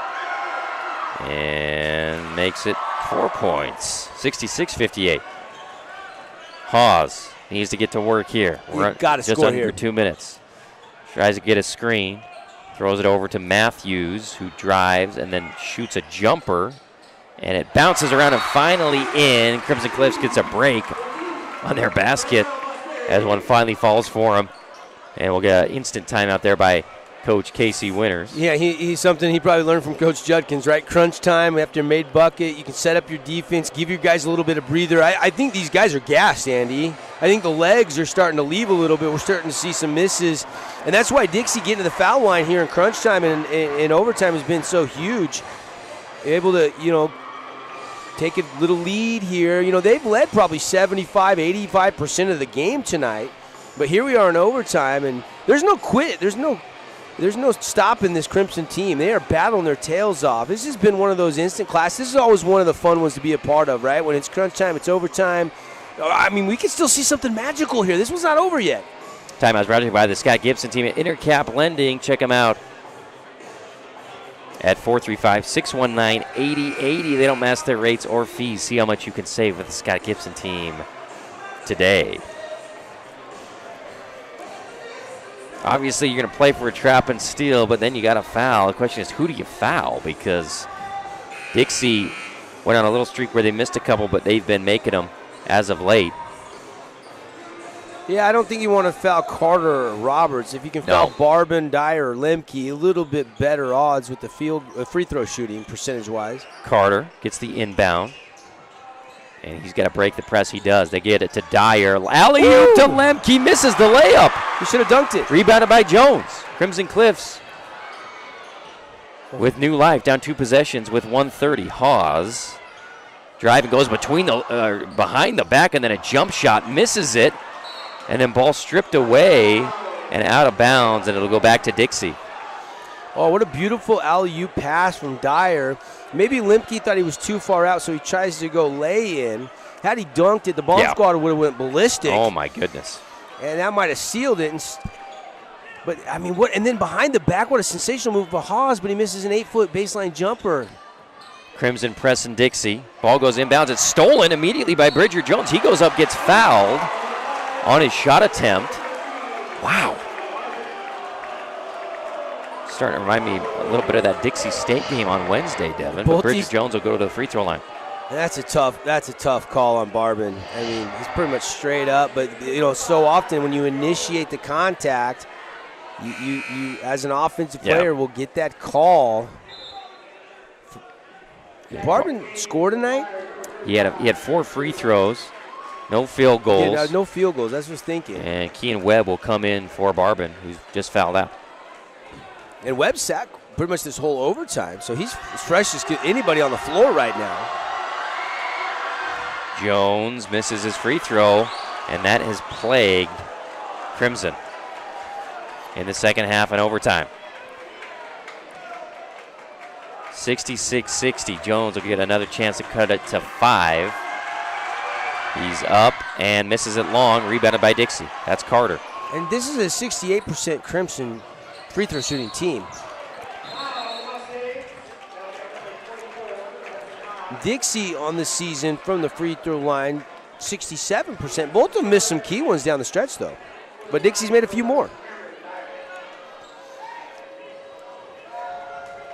And Cam Dyer will make his way to the free throw line. He's got 15 points tonight. He's made 4 free throws. And he makes the first.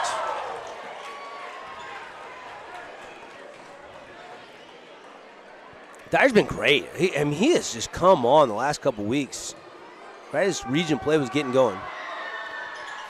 And Dyer makes both of them. for Dixie. 68-60. Flyers lead 110, and that's on fire. Scoreboard. Haas goes up for a three, partially blocked by Dyer, and then rebounded by Dixie. And they've got a foul. Carter. What a game for Cam Dyer on both ends of the floor.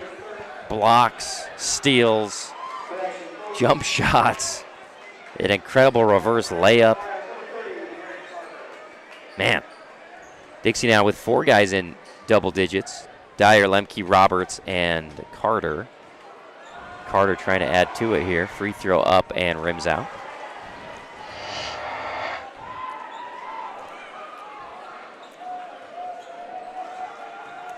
It is a big bounce back win for Dixie if they hang on. It looks like they will. And he misses his second free throw, rebounded. And here comes Bridger Jones. They got a minute. You need a 3 now to make up for 8 points. You need a quick 3.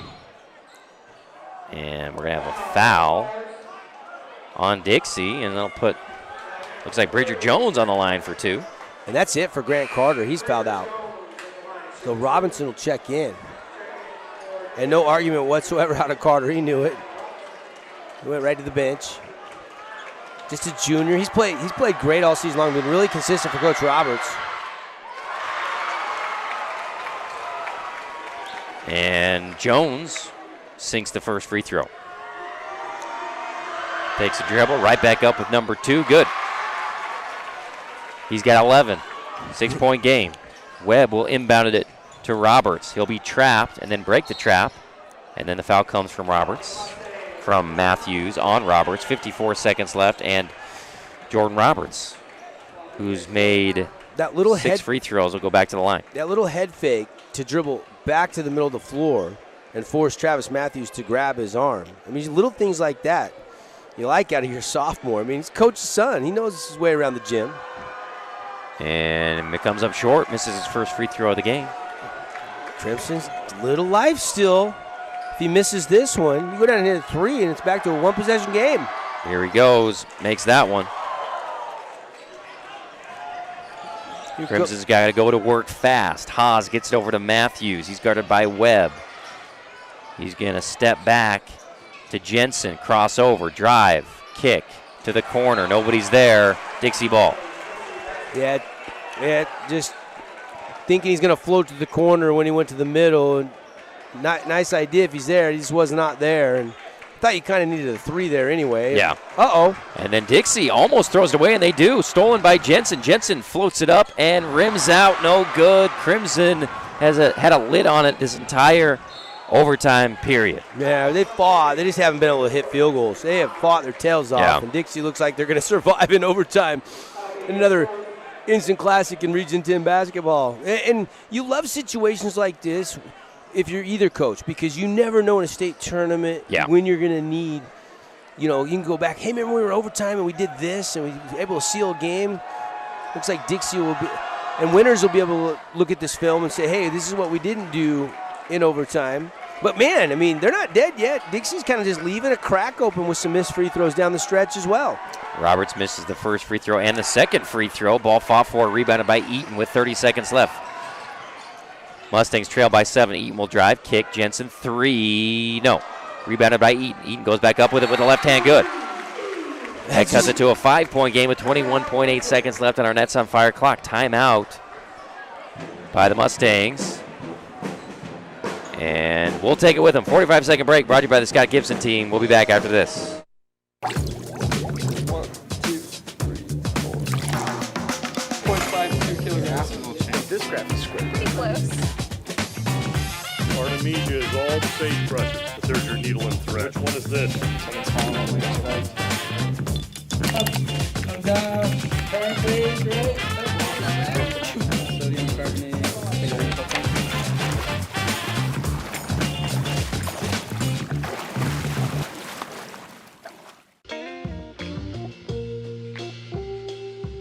There's so many rewards in life. You coming into our home was one of the greatest rewards we could have ever had.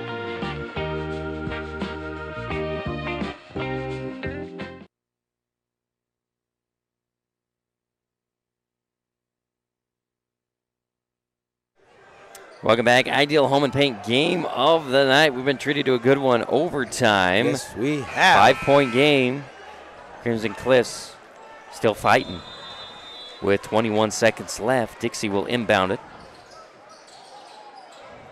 Key and Webb going to go over the top to Roberts. Nearly stolen. It is going to hit off of the foot of Roberts, and they're going to say that's a kicked ball, and it'll go to Crimson. I've seen Coach Roberts do that play. I saw he did it with Tyler Bennett in the state tournament a few years ago, and it worked perfectly. This time, though, Travis Matthews, I think, was the guy that got back and just kind of face shielding. Yeah. 19 seconds. Crimson ball. They throw it ahead to Eaton. Eaton will drive and kick it back out to Haas. 3-point up. Good! And the foul! Hudson Haas, Team D3. And he'll go to the line. That's the second time he's hit one of those tonight, and the foul. With the free throw, he can make it a 1-point game. Goodness gracious. At the field house. Man, it looked like this game was all but over, and this Mustang team all of a sudden, Eaton little lay-in, turnover, a 3, a chance for the 4-point play. My goodness, this is fun. Coach Roberts wants the timeout. And I don't know if, you know what, we're going to take the timeout because there's another full timeout. So we'll take the 45-second break. We'll be back. What a game on ESPN Radio right after this. Time apart has taught us. In our social distance, we found space. Space to ponder. Space to connect. Space to imagine. Space to heal. In the emptiness, we found meaning. In silence, we found beauty. In separation, we've discovered there is so much more to find when we find our space. Find your space.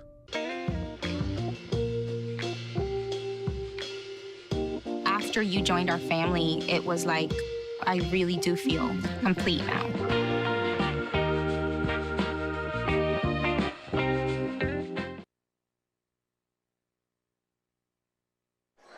Welcome back. What a game. Hudson Haas drills the 3, gets fouled, and has a chance to cut it to a 1-point game with 13.5 seconds left.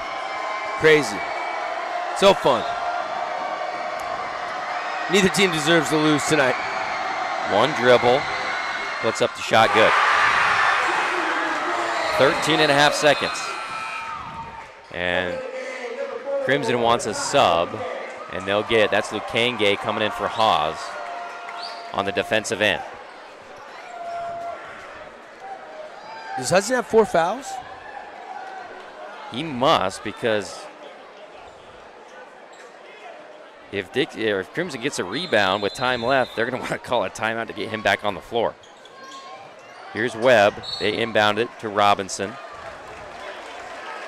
who will go to the free throw line, and Robinson hasn't played a lot tonight. Maybe the guy you want to foul, and the dead ball will allow them to sub back in Haas.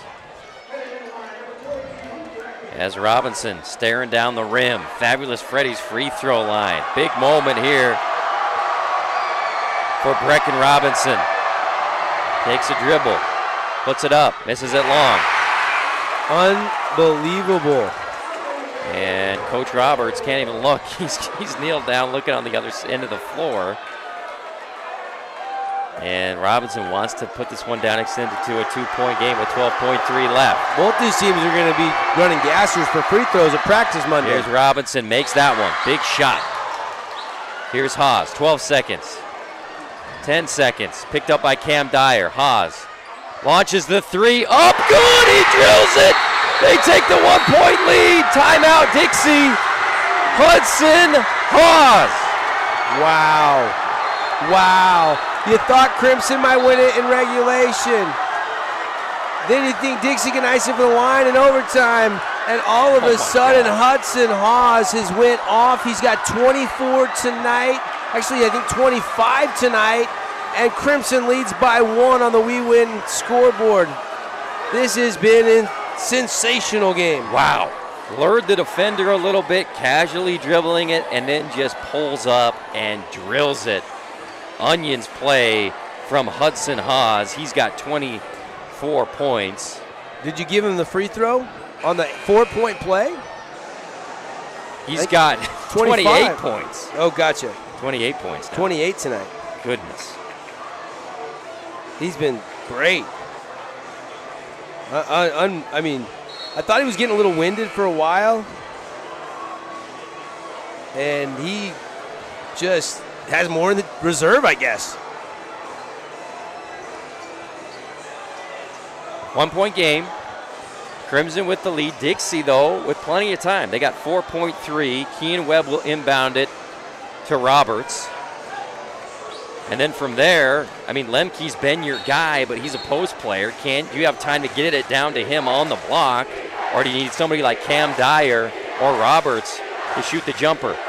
Jensen will pressure Roberts on the inbound. Here's Webb.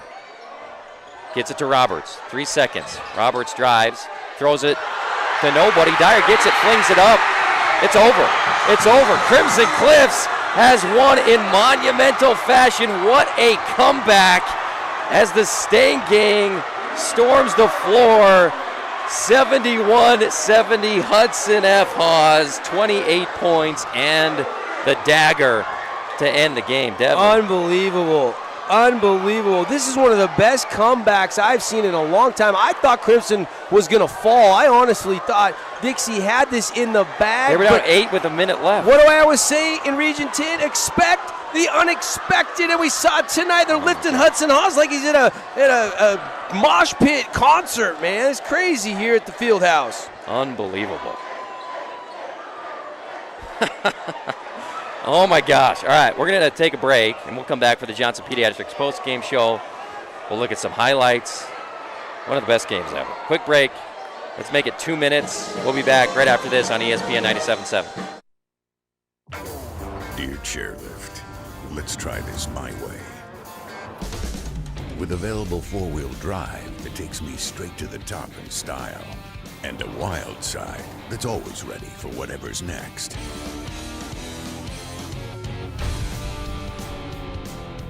Still want to take the scenic route?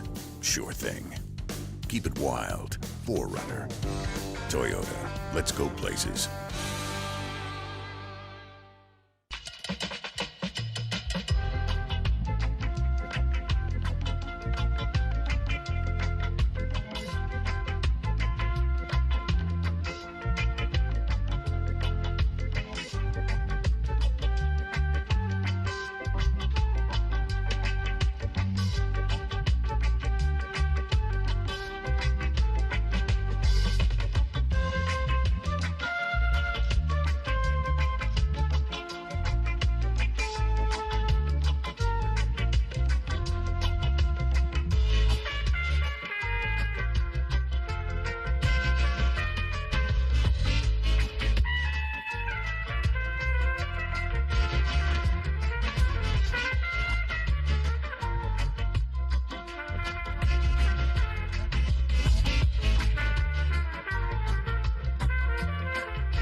I take the road less traveled, run free, unwind, unravel someplace outside with lots to do.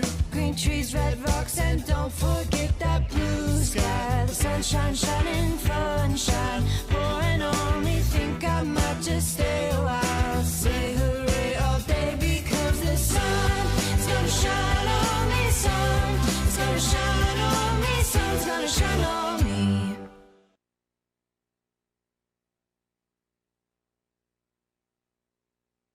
What a scene at the Fieldhouse Crimson Cliffs High School as they get the epic 71-70 overtime win. I don't know what happened. I don't know how it happened. It was over.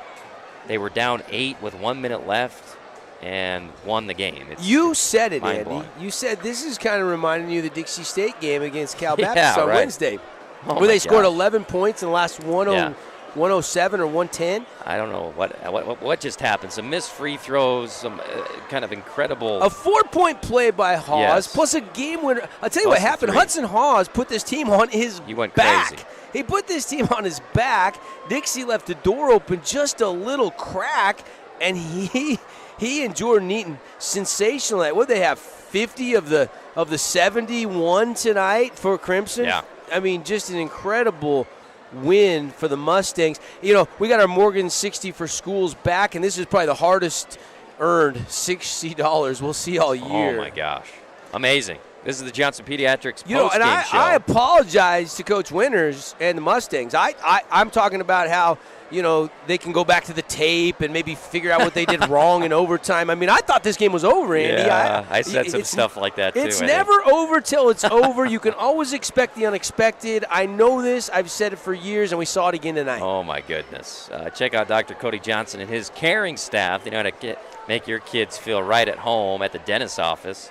See why so many are choosing Johnson Pediatrics. Give them a call at 628-0511 and ask for the new patient special. So your final stats look like this. Hudson Haws, 28, including the 2 huge threes at the end. One was an and one, and one was a dagger with 4 seconds left. Jordan Eaton had 21. Bridger Jones had 11. 5 for Travis Matthews and 4 for Jaden Jensen. That's for the winning team. For the Flyers, Kyle Lemke was magnificent, 21 points. He was Cam great. Dyer was great, 16 points. He was fantastic. Jordan Roberts, 12 points. Grant Carter, 11 points. 5 points for Kean Webb. 4 points for Bronson Barbin and 1 point for Brecken Robinson.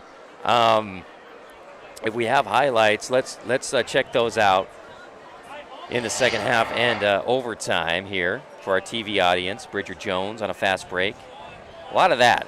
A lot of Lemke catching it above his head and then putting it up and good above his head as Jordan Eaton showing off the range tonight on the jump shots. Keenan Webb with a rare field goal attempt goes down. Jordy Roberts with a 3. Cam Dyer, he was great. He had some steals, some blocks. Yeah, and he's only going to keep getting better. I expect big things. I mean, look at that block. Just athleticism on display. Eaton was great. He was. Man, they needed him. He played some big minutes. He matched the physicality, the size best he could. I thought he played tremendous tonight. And at the end of the game, he was the guy they put on Lemke to slow him down just a little bit. And then the crossover jump shot. Love that old school, old man game that Eaton has. Ball goes up. Jensen had a couple of floaters like that. Lemke finished with 21 points. There's the second one, Jensen. Just that quick hot potato shot. Yeah. Look at this. This is a big 3 and the foul, 4-point play. He had 2 of those tonight. 2 of those tonight. Dyer. And McCone, his only 2, but that was huge. Yeah, That was to retake the lead for the Mustangs. Matthews gets the shooter's touch. And then Eaton right here. This one was big. I mean, all of them right here from this point on are huge because you're down, you're trying to come back, and another one goes in a foul. Wow. And then here's the winner. Gave him too much room, and he's going to – oh, my gosh. That is the game winner. Oh. And plenty of time left for Dixie, but just they didn't even get a shot off. Yeah. They're going to have to go to the film on that one and figure out exactly what went wrong and fix that. But situational basketball that will serve these two teams. I think both these teams can make a deep run in the state tournament, Andy. Amazing effort. Dixie, I'm still amazed they lost the game. They played an amazing game. But they lose 71-70 to Crimson Cliffs. All right, Devin, let's take a peek at our awards for tonight. Let's start with the Ernie's 2 Sinclair Station Player of the Game. Hudson Haws. I mean. Huh? Yeah. I mean, it's not hard tonight. You don't want to build it up at all? No. You don't want to. It's not even really. Yeah. I don't know how we do that. He's amazing. If Dixie had one, it would have been Lemke, although Dyer was awesome as well tonight. Ernie's 2 has you covered. Fuel up, grab a snack. Like the famous chicken strips at Ernie's 2 Sinclair Station, delivering your player of the game all season long. Locations in St. George, Hurricane, Cedar, and Beaver. Our player of the game tonight, Hudson Haws. Game-winning 3, 4-point play right before it to fuel one of the most amazing comebacks, in Region 10 history. Probably. It was right up there. I mean, they all blend at this point. I've been doing this for a long time and hopefully doing it for a long time more. But it's one of those. Remember we were here last year, and then the whole team came up and mobbed us when we were doing post game and Trey Rockhill made that 3. Yeah, and what is it about you and I calling games here at the Fieldhouse? Seems like we get some good ones most of the time. Tremendous. What a game. Yeah, absolutely. It was fun. I don't even know. I mean, I guess it's a clean sweep for Haws tonight because the game-winning 3 has to be the AWP playmaker play of the game. Yeah, got to. Brought to you by Appliance Wholesalers Plus. So, can we see that 3 one more time, Marcus? or did you already turn the replay machine off? Because you knew he wanted to take the shot. In transition, he stops. I want to see exactly how far back he was. Was he 3-4 feet behind the line? Yeah, he kind of lured Dyer to sleep a little bit, and then he just pulls up. Because Dyer was expecting a ball screen, and Haas just preempted it by casting. Unbelievable. How about the replay on demand in about 2 seconds by our CEC crew pulling that up? Thanks for being with us tonight. So Haas gets the player of the game. The play of the game brought to you by Appliance Wholesalers Plus. Across the freeway from the Bloomington Walmart. Still, Holbrook Asphalt Big Score Dessert is on tonight at Yogurtland. And yes. I can't wait. I'm the starving. Morgan Pest Control 60 for Schools is on as well. It's back to celebrate 60 years for every region when each school gets $60. And when you call Morgan, your first 4 sprays are just $60. 673-9172. Andy, we did the Dixie 45-40 game Wednesday. Well, the Burnsy and the Griffin did. We had the Cal Baptist Dixie State game 79-76. We just had this OT thriller 71-70. Crimson beats Dixie. I can't wait for next week. I can't even wait. I want to see more. Give me more of good, high-level high school, college basketball in Southern Utah. This is what it's all about. I mean, there's so many, fans for Crimson down there mingling, enjoying, soaking it up right now. We saw the mosh pit. But Dixie's going to be just fine. If I'm Coach Roberts, I'm without Risco Brooks. We don't know for how long. They're going to be better for this game. It's one of those ones. We were kind of talking about this on the show earlier today. You sometimes you need, in Dixie's case, 2 tough losses in a week. They lose by 5 and they lose in overtime by 1. Refocus, re-energize. I wouldn't be surprised if Dixie didn't lose a region game the rest of the season. Yeah. I wouldn't. I wouldn't be shocked by that one stinking bit. Absolutely. Also appreciate Luke Udy and Associates for helping us bring you the game tonight. Shopping for insurance isn't as fun as watching your favorite team win like tonight if you're a Crimson fan. Until you save a ton of money on home, auto, or life insurance, call Luke Udy today, 435-251-9102. All right, Double D, parting thoughts before we send the people into their weekend. We got wild card football for you tomorrow on ESPN 97.7 and Sunday. Can't wait. Yeah, big sports weekend, right? Wild card weekend. This puts a good mood on everybody's face for the Mustang gang tonight, and fun game to be a part of. We don't have a dog in the fight, but I just love it when we get to call it fantastic. Yeah. I mean, they were diving for balls. The energy in this game was sensational. Excited to have, Brent Musburger and the gang calling the Raiders game tomorrow in Cincinnati. I have this sneaky feeling the Raiders are going to have a chance to win that game in the fourth quarter tomorrow. I think I'm picking the upset. I think I already picked the upset earlier today. So that's going to be fun. And 2 NFL games tomorrow. How many NFL? We got every playoff game on ESPN Radio this weekend? Oh, of course. Every single game. Yeah. Including the Raiders. Yeah. Dixie State at Seattle University. See if they can carry the momentum. You can watch that one on ESPN Plus. No radio coverage tomorrow. That's a 2:00 Mountain Time tip-off. It's a 3-day weekend for a lot of people with Martin Luther King Day on Monday. So let's go get off into our 3-day weekend, man. I don't know if I'm going to sleep for a while, though. This was exciting. I got day 2 of the St. George Amateur tomorrow.